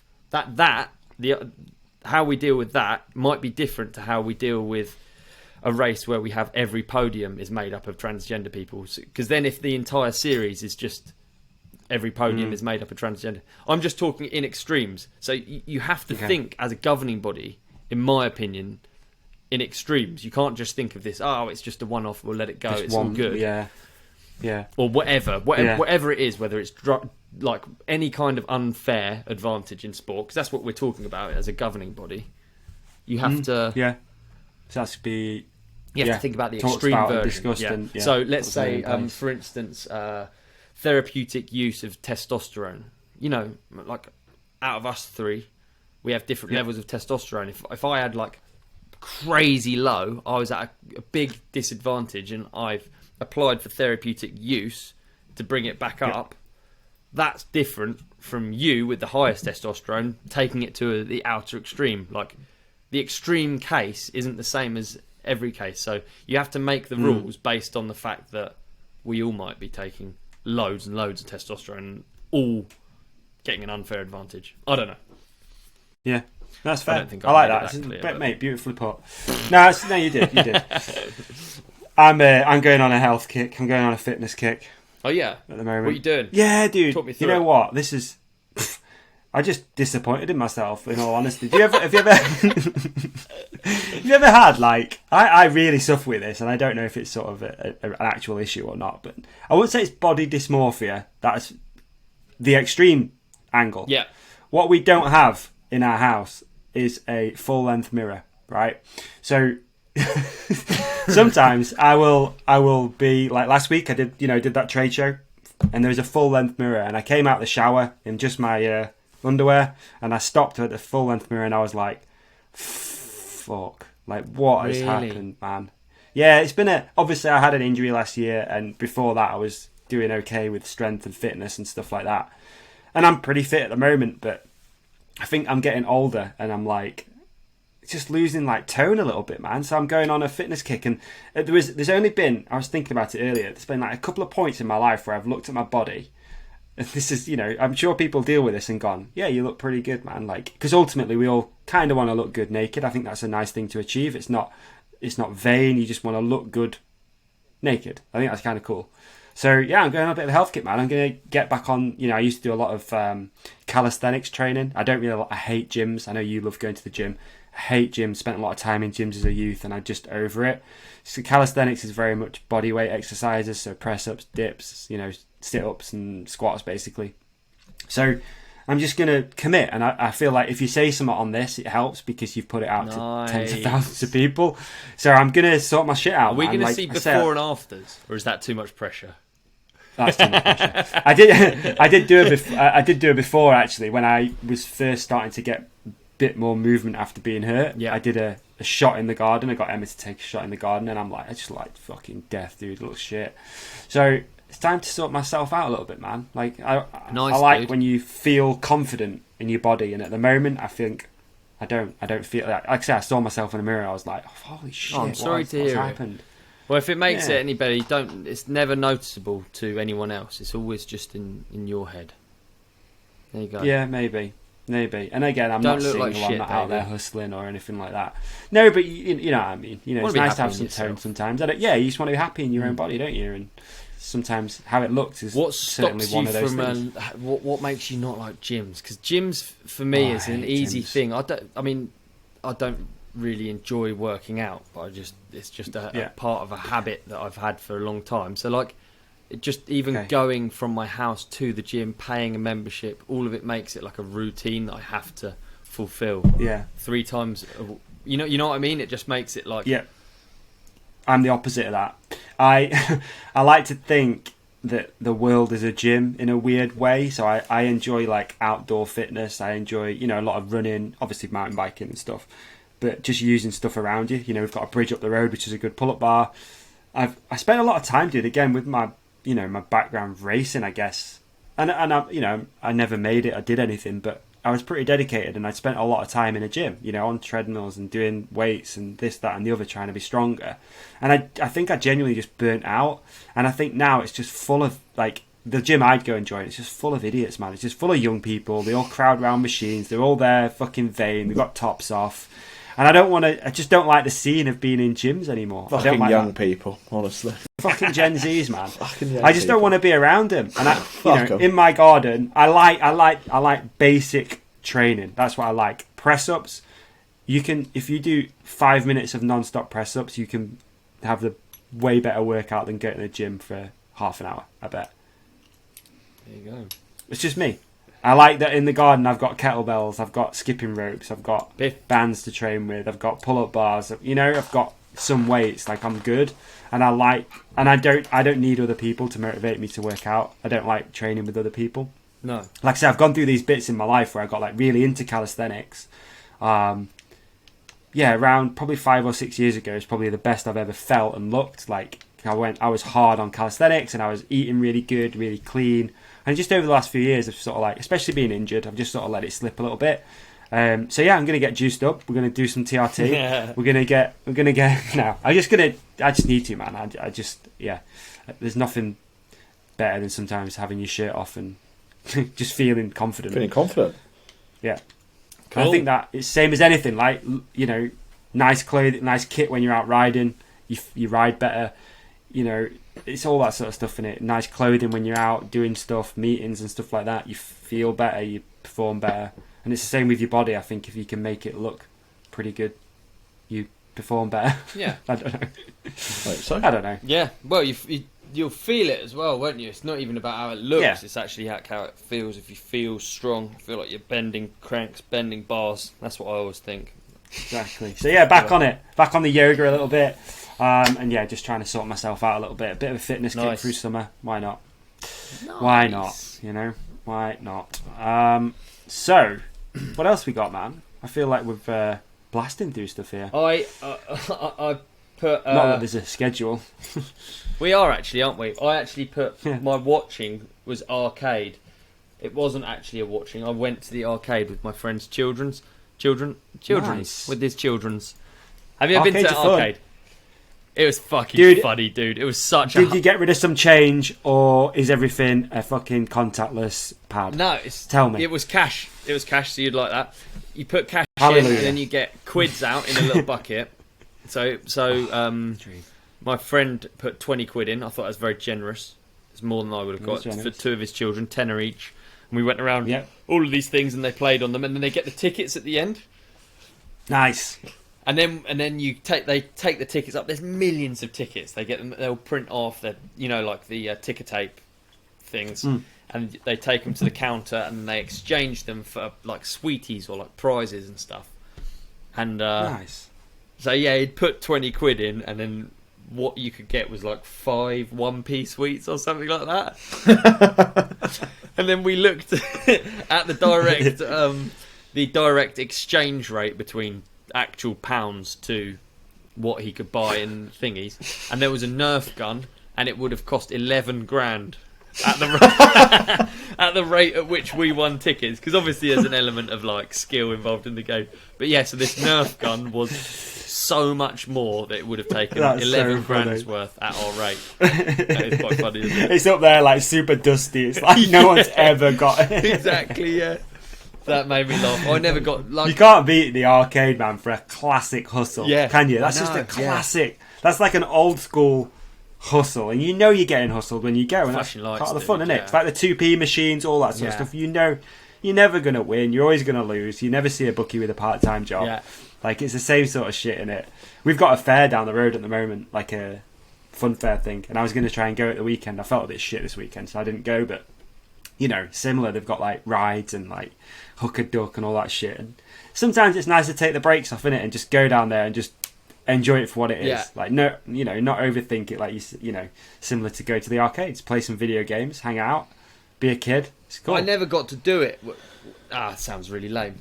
Well, no, I have 3 siblings, so I'm from 4 children, And that's just way too expensive to take 4 children to one of those. So we literally never did it. And I don't mind. I do kind of think it's bollocks and unnecessary and plasticky and but you come away with a fish or like exactly. So but I remember wanting it so bad when I was younger and just thinking, so come on, Mum and Dad, please let me go on more of the rides. But then you think about it now, and I just think my parents were amazing to put up with 4 of us for everything that they did. We didn't really go to restaurants, which is why I don't know how to behave now. Okay, that's what I'm blaming it on. But we didn't do all of these things because, quite frankly, when we did, it cost so much money. 4 kids, dude. It's fucking crazy. We didn't have a lot of money, so I don't know how they did it. Very impressive. No. So it was for sure. What games did you do at the arcade? At the arcade, we did all those. Did you go on the motorbike where you lean it? No, we didn't. We went on the grabby arm things. Obviously, the friend whose kids it was. That's bad English, bad choice. He's a motorbike rider. He rides motocross. So naturally, motorbikes aren't that really interesting. They've been to tracks all their life. They don't care about it. So we did everything other than motorbikes, basically. Yeah, guns, those grabby arms. As a kid, right? Try and win like a Wii or something or whatever's in there, or a Nintendo Switch. Try and get your money back basically for the 20 quid you've spent. Yeah, exactly. And then we went bowling. I forgot we went bowling as well. Oh, nice. You good at bowling? Nice. I can imagine you're good at bowling, Davey. You've quite American sort of vibe that bowling is, isn't it? Right. I'm going to sound like a hater. Yeah, go on. But I fucking hate bowling with a passion. Really? Yeah. If you said to me when I was down south, we're going bowling. Dude, I'm pretty happy-go-lucky. I'll go along with anything. I'm like, yeah, cool, man, let's go. I'd be like, no, we're not going bowling because it's a waste of time. I hate bowling. Really? I like the first game's great, and then you just think, I'm just sick of it now. Really, yeah. Just sick of it. It's just sick of it. Yeah, I hate bowling, dude. Big non-bowling fan, actually. Oh, yeah. And I'm not just making that up. If a bunch of my friends or Emma was sat here and you mentioned bowling, she'd be like, you will not go. I've probably only been like 3 times. It's probably my 3rd time. It's same with go-karting. Right. Everyone talks about it like they've been go-karting like a million times. Yeah. I've probably only been like 3 times or something. And paintballing. I've probably only been there 3 times as well, yeah. No, I've never done paintballing. That's one that I've never tried. Did a lot of go-karting. Done a lot of go-karting, actually. Yeah, a lot of go-karting. And I think, mainly when I was in the States, because I used to take people to the... it was near Troy Lee at Corona. They used to have an electric one. Right. And everyone always wanted to go and do that. So I used to go there like once a week for 4 years. I was pretty good at it by the end, actually. Started to get a bit of speed on. Yeah, I bet. It's pretty cool as well. I can't remember the place, what it was called now. I feel like I should. It's kind of famous, but yeah. Beney, do young people go bowling? Yeah. Fuck off. We still go bowling. Yeah. Do you go roller disco? Is there not an app? It used to be the ice disco. No, I've never done ice disco, but I've done ice skating. Have you? Yeah. I bet you're quite good at ice skating. Yeah, I bet Benny's good at ice skating. I'll give it a go. Not particularly. I just think of you as graceful. Really? I guess graceful, yeah. You're graceful on your dirt jump bike. I went dirt jumping with you the other day, didn't I? I gave it a good go. You did. You towed me in. Benny's very getting kind. into the dirt jumps, dude. Dirt jump scene. Yes. Yeah. Yeah, man. No better scene. It's sick. There's no better scene than the dirt jump scene, man. Nice people, hang out at the trails with your friends all day. It's a good Nothing hang, too isn't it? serious. It's the best. Proper good hang. No, it's wicked. I love it. Absolutely love it. Well, good. What dirt jump bike have you got, Benny? I think it's an old NS. I think. Is it? Yeah. And I've just been to the shop, just had new brake fitted and a load of other tidy ups from the boys there. They've done me a solid, which is very nice of MB. Nice. So yeah, hyped on it. Dirt jump Benzie. Yeah. Dirt jump Benzie. Let's go. Have you got a watching, Davey? Have you got a watching, Benny? I have, mate. I've got a watching. My watching has got to be new series on Disney Plus called Pam and Tommy. Pam and Tommy. Oh. And it's about. Have you heard of it, Ollie? No. Ooh, you'll like it. You'll like it, Ollie. It's about Pamela Anderson and Tommy Lee's sex tape, and it's got Seth Rogen in it, who plays the guy who leaked the tape. So no spoilers on this show. People no doubt know all about Pam and Tommy's sex tape, but it's so interesting, dude, because it's I've never seen it. It's so interesting because it's the time it came out was like the internet was just starting to kick off. People didn't even understand the internet. Pam and Tommy were told it's on the internet. They didn't know how to get on the internet. It's really interesting. And then also it goes into quite a lot of feminist issues as well. Obviously, with you getting Tommy Lee when he goes out and people see him around, they're like, sort of like, saying, Tommy, well done, woo! man. Yeah, you've got a massive dick, like woo, this, that. Whereas Pamela's labelled as a slut, basically. Yeah. So it's super interesting. A really well done series. It's funny in places. Cool.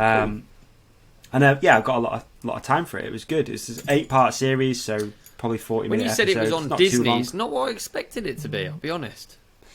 I know, and the only reason I've seen it is because when we went through iPhone Gate a couple of weeks ago, I got Disney Plus for free for 6 months. Nice. Otherwise, I wouldn't have seen it. Yeah, I wouldn't have seen it either. So yeah, I'm not really a TV guy. So yeah, it's good though. It's really good, interesting series. Again, if looking at it from various angles, it's just pleasing to watch. But there's also an undertone of like the internet popping off and how it picked up so much steam was just crazy. Oh, well, good. It's a good story. Really Nice. good story. I'm looking forward to it. Advise anyone to watch it. I'm looking forward to it. I'm going to send my listening through to you. It's Maria Chiara Aguirre. Let's just get that right. Yeah. Fucking hell. Come on, Ollie. And it's Clouds. Of course it is. Yeah. Chiara. Nice. Yeah, it's called Clouds. I'll just send you a screen grab. What sort of vibe we're going with? Nice. Mellow. Nice. Mellow, yeah. Mellow. Okay. I'm going to switch it up then for my listening. Nice, I'm going to go opposite of this. All right. I'm going to go and dude, this is cool. So Kid Rock has got a new album out. Has he and really? It is the funniest album. First of all, Kid ever. Rock's still alive. Kid Rock's There still you out go. there, dude. He's still slinging dick. He's still Nice. slinging music around. He's doing the damn thing. And he's got this album out, and I wouldn't say it's political, but it's kind of political. It's just funny more than anything. You know, Kid Rock's vibe. Like, it's just sort of tongue in cheek, bit of country, bit of metal, bit of rap. What was Kid But Rock's it's just- banger song? What was his biggest hit? Well, I first learnt about Kid Rock. First ever freestyle motocross video was called Air Wars, and the first opening tune to that was Bar with the Bar, Kid Rock song. Bar with the bar, the bang, that one. Yeah. And that opened with Seth Enslow jumping over a semi. Anyway, a semi trailer, not a. Yeah. And then He was we doing got, a massive jump with a semi. with a semi. A lot of those were the days when you could just do big jumps with your semi. You know? Yeah, you got Kid Rock All Summer Long. That's a pretty big one, wasn't it? Right. All Summer Long, Sweet Home. Yeah, that one. Dude, loads. But I mean, Kid Rock's been doing the damn thing for a long time, actually. I guess. Cowboy. I'm just looking now. Only God knows why. Anyway, the new album's called Bad Reputation, and it slams. I like it. Why not? Nice. Kid Rock. Why not? Good on you. Track 1 and 2, people. Listen to the first 2. 6 minutes of your life you can have back if you want one day. Brilliant. Worth it. Good on you. Hey, so we've got, you know what section time it is. You know what time it is right now. What are we doing? You know. It's the most popular section in all of the podcasts. Seems to be. We're learning stuff, that's for sure. Is it that section? It's the lunch and learn, dude. Yeah. Lunch and learn, man. Let me grab a sandwich. Let's learn Let's some learn shit. some shit, dude. You've set the topic for this week's, haven't you? So I'll let you lead. Yes, I have set the topic for this Benny, week. have you been involved in the lunch and learn yet? No, we've not had it. That's why it's been Have terrible. you not? You've No. seen them though, right? I've heard them. There you go. Yeah. Okay, that's a compliment. So I wanted to do this week's lunch and learn, Ollie. Yeah. In 10 minutes 23, I'd like to learn about interest rates and what it is. I'd like to know what an interest rate is because I honestly have zero clue what interest rates are. And you starting the there's a clock? reason for this. Let me just segue in there really Alright. quickly. Here's what I don't understand at the moment, and I hope people can help with this, please. Cost of living crisis going on at the moment. So people are going to we've got heating bills going up, electricity, gas, diesel, petrol's at an all-time high. We've just been through a global pandemic. We've got 1 million people being plunged into poverty. But yet house prices are still going astronomically through the roof. Right? And that's just a segue because so Emma and I, we saw a house that we liked the other day. We This isn't the one that I talked to you about, actually. It's another one. So we found another one we really liked. We're not really looking at moving, but we kind of are. So we've seen this house. By the time I'd called to book seeing it, it had only just gone on that morning. It was mid-afternoon when we actually saw it.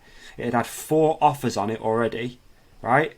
All above asking price. So this is, and it got me thinking. It just got me thinking about economy and the world. Yeah. Because I don't care. I don't pay much attention to this stuff. But in one ear, you've been told how much prices are going up and how difficult it's going to be to live. But in the other ear, you've got house prices going through the roof. There's no new cars available because they're all sold. What the fuck's going on, man? What's going on? And maybe the interest rate's going to help us solve this situation. Mate, I'm really interested. Yeah, I am. Oh, pun. I'm very, very much interested to see how we're going to bridge the gap between just what interest rates are and all of the problems you just mentioned, because they are absolutely linked, but I just don't know how we can, in 10 minutes, bridge that gap. It's very difficult, isn't it? Well, at the moment, shall I start the clock and I'll just give you a little summary of what I know about the interest let's rates do at the it. moment. Let's start that clock. And Benny... All right, Benny, so we're going to do 10 minutes, 23 seconds, and we're going to learn everything we can about interest rates. I might take a nap. Classic Gen Z Benzi. All right, here we go. Start. So here's what I know about interest rates so far. I know that at the moment, I believe, I might be wrong, that it's at an all-time low. Don't know what that number is, but I know it's low, right? Look, what's you? I also know that the banks are predicting that the interest rate is going to have to go up, which means that our mortgage payments are going to go up and everything else is going to go up. I also know that the interest rates is what caused the housing crisis or the housing crash in 2008. And I also know that I went out for a walk with my mum yesterday. We had a lovely tea and cake. And also she said that when they bought their house, interest rates were 15%. So how are we at where we are now? And why was it ever 15%? Is that normal? And if it goes there, are we all going to be living on the streets? So you're talking specifically about interest rates on property. Is that correct? Because obviously there's interest rates on borrowing. There's like different interest rates, completely vary depending on what you're talking about. Yeah, I don't really care about the property side. I just mean in general, what is the interest rate and how is it? You know, I want to understand like how it's calculated. I get what you mean, but the interest rate doesn't exist. It's like interest is. Oh, is it different on all? Yeah, everything is different. So like interest, so 30-year mortgage, the current rate today, March 25th, is 4.57%, and the rate last week was 4.59. Right, okay, that's what. Okay, and I just got a mortgage approved for like 2 point something. Right, so why? But that was before this day. So has it just gone up? Yeah, it's gone up massively since the uncertainty caused by a number of worldwide events, such as World War III happening, the invasion of Ukraine, and all these gas. Like everything is linked. Everything. Was yours a fixed rate mortgage? Yeah, 2 years. 2 years fixed rate. Okay. All right. Okay. So to start with, let's use property as a catalyst then to learn more about how this works. Okay, so I reckon a good idea is to define interest rate, and an interest rate is simply a rate given against borrowing, right? So it's just me giving you a tenner, and then you go, what's the interest? It's essentially that, and then I might say, well, for every week you have my tenner, I'm going to want 10%. That's my interest rate. That's what it is. That's my rate, dude. So which would be £1 a week. Exactly. Yeah. So then after 1 week you owe me £11. After 2 weeks, you owe me £12.10p.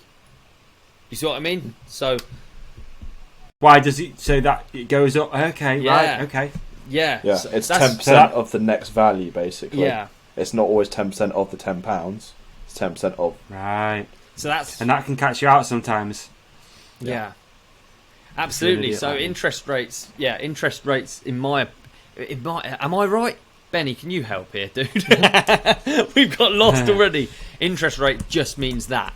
So basically, it does make sense what you're saying. It's the extra money owed on top of what you've been lent. Extra money owed on top of what you've Yeah. been laying. Okay. So there isn't okay. just one interest rate. I get what you're saying. There kind of is. There's a direction that every interest rate goes in. So Okay. ultimately, it's Okay. linked. Right. I'm just gonna. So when were interest rates introduced? Oh, Have they? Has it always been a thing? Yes. Forever. First time For as someone long- lent for as long as another bloke banks an exist. acorn. I reckon. for as long as banks have existed, or someone was lending something. Okay. So in America, 1870 authorized 3 separate console issues with redemption privilege. Oh, God. I mean, ultimately, it makes sense, dude. If I owe you, if I give you a tenner, if it's not something out of the kindness of my heart, if it's something that you're using to make money on, then you should be getting a rate back. You should be getting an interest on that. Yeah, because ultimately you're short of 10 quid Yeah. for a period of time, so therefore to cover the whatever other costs you It's had good in to life, cover these things you need money because back. quite often it's very easy to just think you're hard done by. I feel like in life, I just think like, oh fuck, but then there's reasons for everything, isn't there? It's like what I find interesting, right? This is a complete tangent, and I'm aware we've only got 10 minutes. How much time we got?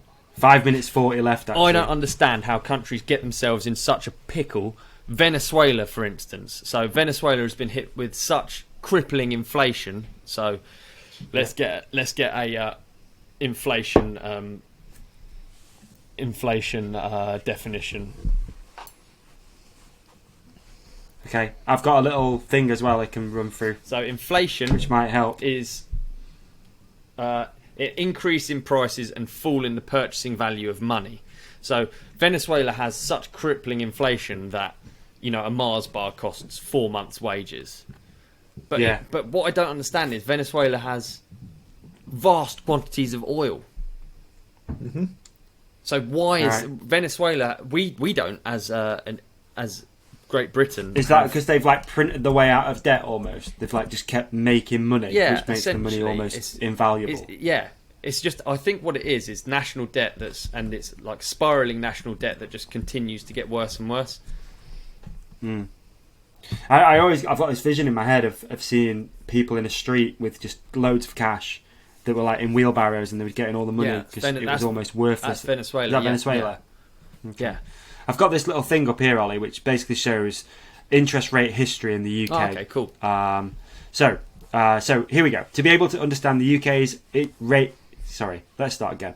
To be able to understand the UK interest rate history, you need a clear, concise timeline of the most critical events in history. Below, we have detailed for you the rise and fall of the UK interest rates over time between 1979 to 2021. So we're not going all the way back. But we are looking at it at a decent time, right?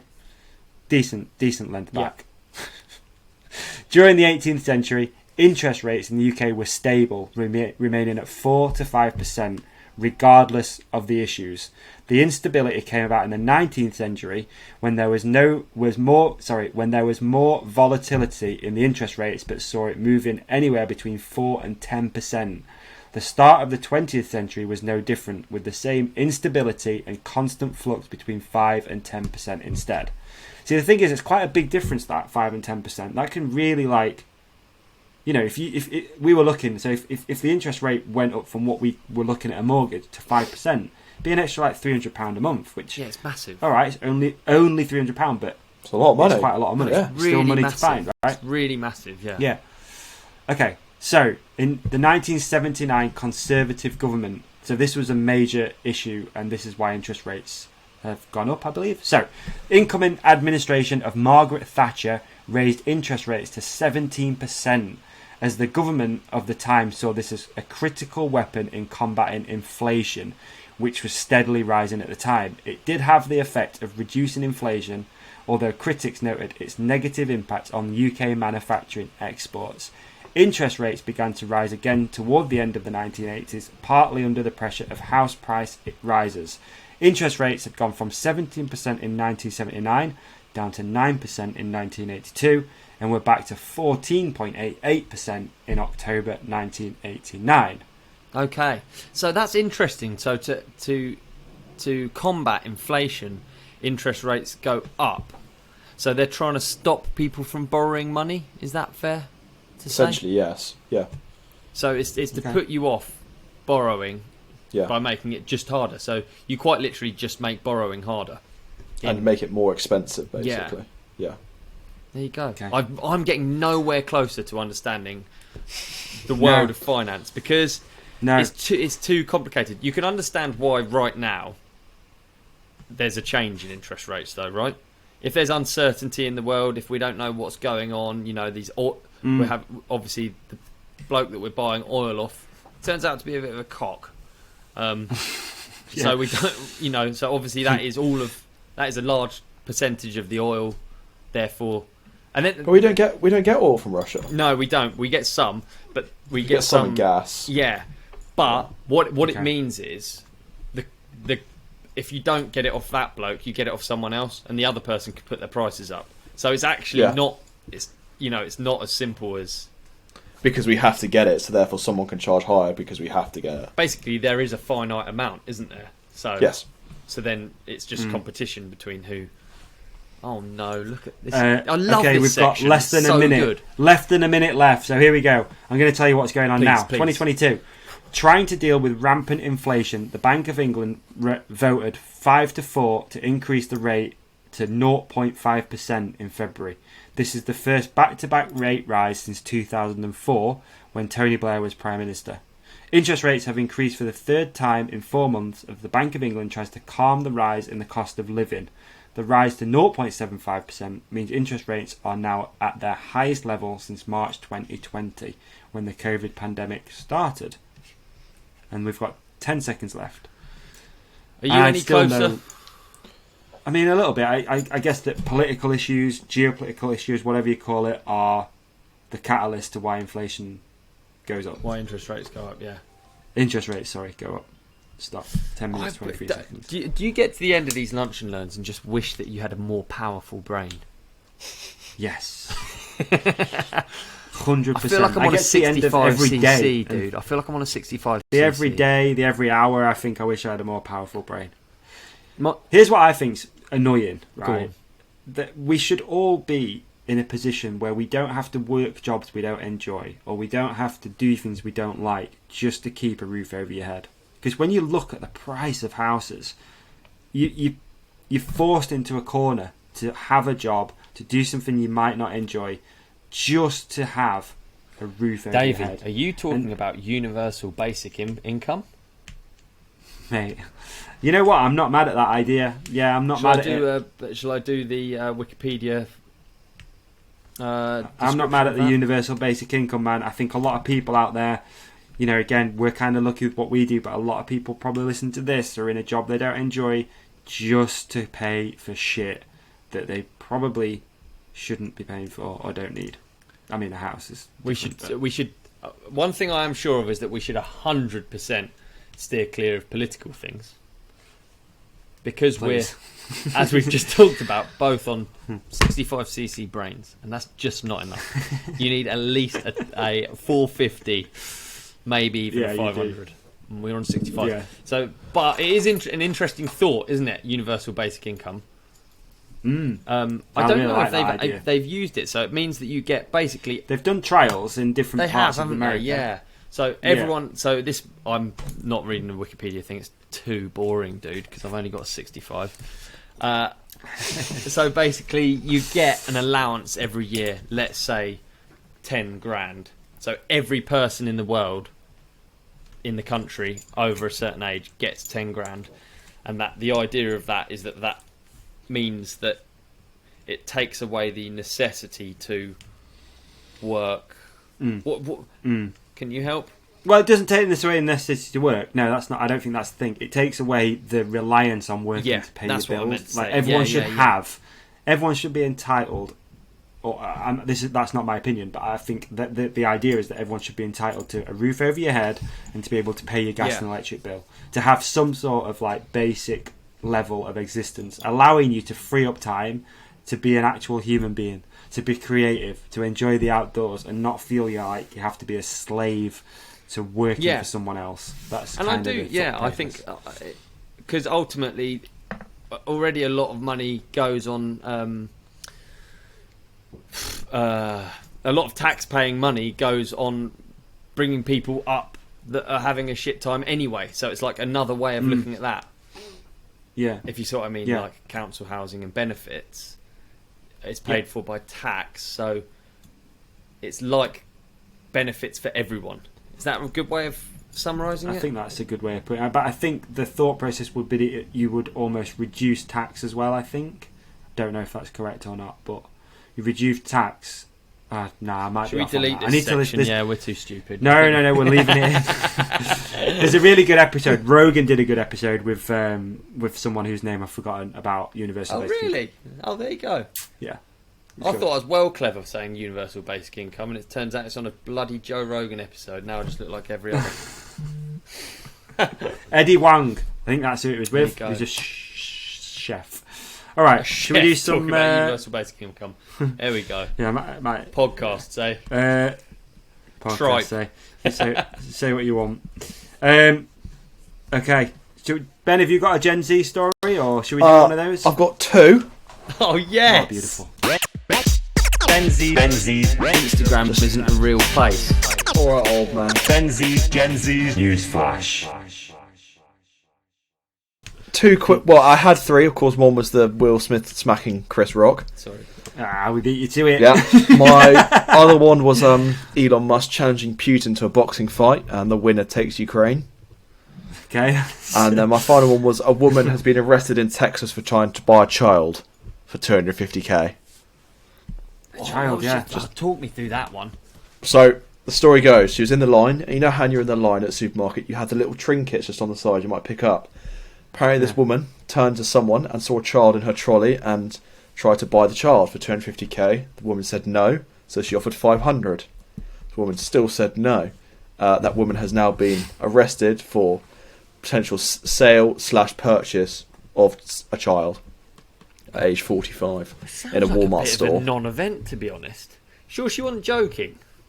Well, I'll buy that. That's a good-looking kid. it definitely could be a joke, but she's been imprisoned for it, so it's a fairly crap joke. She's like, I'm a comedian. I'm only messing. Exactly. You can't go around doing these jokes, love. It's kind of weird. It's not funny. Can I buy your child? No. Yeah, it's kind of like something that you'd see on a YouTube prank thing. Exactly. When it goes wrong. Yeah. It's like a hidden camera. It's got the GoPro on. But yeah, buy your kid? Those are mine. Sadly, they're not the best ones. No, they were good. They were good. Right. I'm sorry that we talked about the Will Smith one. I think they're great. I don't have much to say on the Putin arm wrestle Elon Musk thing.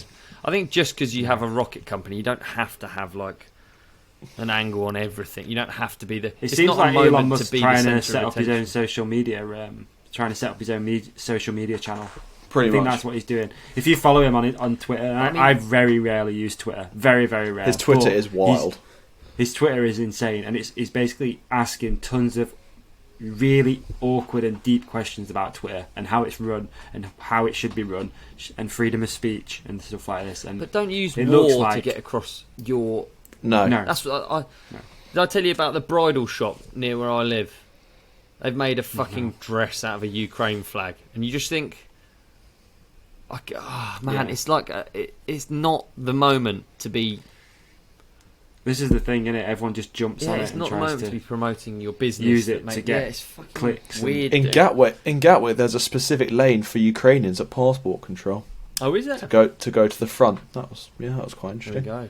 Yeah. So the bloody should be. Not coming to the UK or coming to the UK. Coming into the UK, yeah. Oh wow! Yeah. Because I know we've been pretty stern on that. I don't know. Again, not to get political, I don't know, but It was just interesting to see when we walked in. Speedy there was boarding. a funny joke online that they were saying, I can't remember who it was, some politician had offered to put up some Ukrainian refugees, and they were like, nah, you're alright, we don't want to live with you, you dick. Anyway, let's do a couple of list of questions and get out of here. Long episode today, boys. So much to talk about. Boots and cats Huh? and banter. Listener questions. That was alright, man. I'm impressed. At Ixam98, will there be a team for the Wings for Life run? Yes, there is already a team for the Wings for Life run. I've set it up already. I did it last year with a couple of people. If you want to, I will send it out. I'll put a link somewhere soon. Probably put it on Facebook or Instagram or something like that. A mail shot. Anyone else up for it? Ollie, you can't run really, can you? Benny? Can't run, no. I mean, Wings for Life run? I'll give it a go. I'm not very good at running, but I'll happily give it a go. It's for charity. Yeah, I'll give it a go. Yeah, there you go. Yeah, dude, you just run until you can't run, basically. Okay, so yeah, there you go. We've got a Wings for Life run. More details to follow as well, folks. If you don't know what it is, Google Wings for Life and join the Ride Companion team. You'll find it. We're pretty good at creating teams these days, folks. So yeah, let's get the team together. We got a solid team out there. Okay, Loughran Adam, more merch stock, please! Exclamation mark! Exclamation mark! Exclamation mark! It's coming. We should probably work on that, shouldn't we? Apologies, folks. I mean, not apologies. It's kind of cool, but we sold out pretty quick. But there's still some hats there and a few small and medium tees. Thanks for buying it. Really, thanks for buying it. So cool. Amazing. Absolutely amazing. At James Emerson 2, dream edit / video idea. There you Dream edit / video idea. I always love those dream track things. Brooke just did one. It was really cool. I always like it when riders just have a chance to actually build whatever they want. Express themselves a little bit. Yeah, absolutely. I like the idea of... it was actually one that Cut Media wanted to do with me. I don't know if I should really talk about it just in case it ruins the chance of it happening. But it was called Lonely Planet. And we go in search of like the deepest loam in the world. And I love the idea amazing. of that, like a load of trips just trying to find really deep loam and steep hills.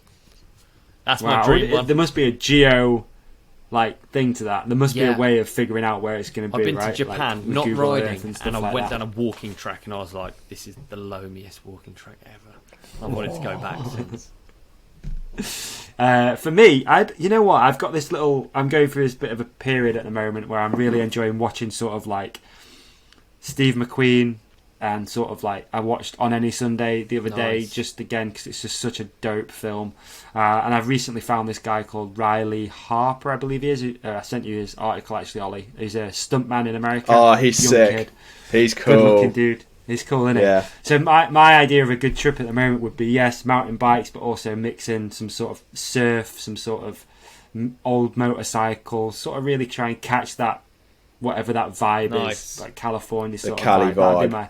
be I'd really like to do a trip like that. I think that'd be really sick. Yeah. A lot of slow-mos. If at tiny.dm, if Ollie could pick a company to do a logo for, who would it be? I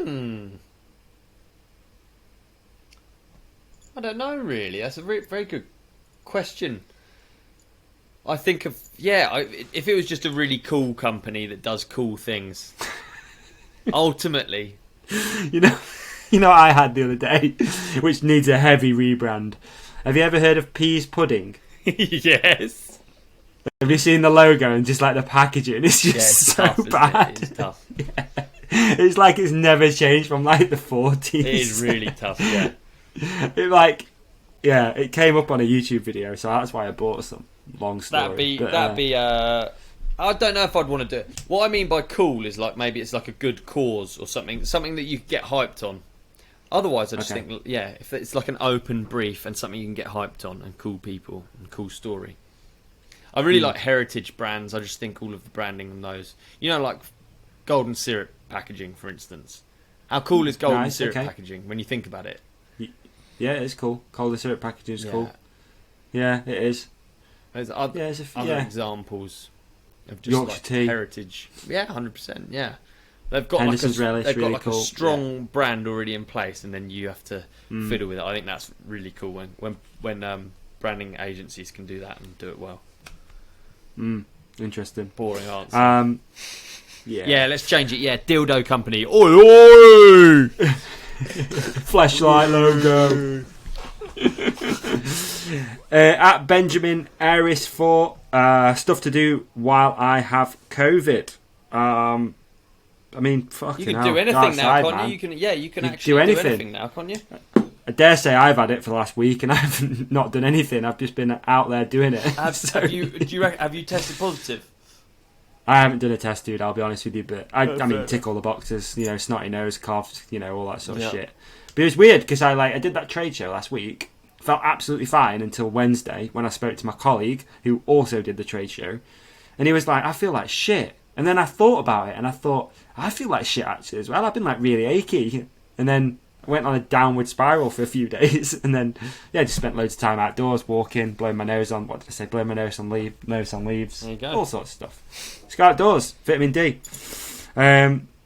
Okay. At Charlie Wilson 15. Ollie, when are you coming up to Sheffield? Basically, is what he says. Ollie, go riding in Sheffield. Need to. Needs to. Make it happen soon. Let's please do it. You're around for a bit. Yeah, I ain't going nowhere for a while, bro. At Henry Young 04, Freedom Ride 3, question mark. Yes, there is a Freedom Ride 3. Is. We've almost confirmed dates. Yeah. I think we were going to talk about that a little bit soon, but I think we got there with a date, didn't we? I think so, yeah. Let's wait. Just in Let's case. keep them. Let's keep them hanging. It's coming. It's coming. Freedom Ride 3 Freedom is coming. from what? I don't know. Just freedom. Yeah, exactly. From this podcast. At Nath.Reynolds, Darkfest, question mark. Any insights, Ollie? You spoke to Sam, you seen what's going on out there? I have spoken to Sam. Last time I spoke to him, his poor guy turns up. He's got 2 trucks out there that they rely on for the uplift, and both have broken down. So that's the only insights I have. But I think since... is the course ready to go? When's the event? Course do you is know? not ready to go, but pretty much it's all been they've got better at tarping it. They tarp the whole thing. Concreted certain sections, and they're quite dialed now with the course. So I think and there should be some interesting new additions. I know there's a load of chicks going this year, and they've got more lines planned, and so actually chicks. You can't say chicks, can you? Nah, I was going to pull you up, but I left you. Sorry. We're all learning. Ladies. We're all learning here. Girls. Whatever. Women. Yeah. Oh, I'm sick of this, dude. I'm sick of this. Sick of this podcast. And on that note, there's a massive break between World Cups. The next one's World that's right, Fort William. So, and there's a few questions here asking about if we're going or not. So yeah, maybe. I think I might head up, go check it out. Talk of going on a sleeper train. Yeah, I don't know if that's real or cool, not. Wouldn't it? I don't know. Would it? Maybe. Yeah, I'm up for I don't it. know. Don't open I'm the up for it. floodgates. Let's do it. Let's go on a sleeper train. It's not very far for you. It's like 30 minutes, isn't it? A sleeper train. What, to Fort William? Yeah, it's only up the road. I can see it 20 from here. minutes, isn't it? See the gondola. It's up north, so it's just there, mate. It's just there. You just go round past the Yorkshire Tea Factory, turn left at Hendo's, and it's right there. Perfect. We got to Easy. make a trip up there. It'd be good. Yeah, let's do I'm it. up for Let's go Fort hang William. out. Been a long time. Yeah, I think I am as Yeah. well. I haven't been for a few years actually. Yeah. Let's do it. God bless. I'm sorry I Okay. ran out of energy then. I just realised I said the wrong thing, and I just thought, I'm tired of saying the wrong thing. It's never the wrong thing, mate. All my energy depleted in that moment. And now I'm going to go bike riding, and I hope you are too. Yes, I think I might go back. I might do a double ride Go on, today. do man. it. I've been out Double once dip. already. Why not? Double dip. I might go double dipping. it. Yeah, why not? All right. Thank you everyone for listening. It's much appreciated. Again, merch is available. There's a little bit left if you're a small or medium gentleman. Currently working on a few new merch lines as well. And yeah, thank you. Yeah, podcast's doing really well at the moment. So massive shout out to everyone out there who helps, support it and keep it rolling, because seems to be a little bit of momentum behind this thing at the minute. So that's it's lovely to see. Big Very much thanks. appreciated. Thanks for coming along on the ride. The ride companion. Enjoy. That was good. Yeah, peace.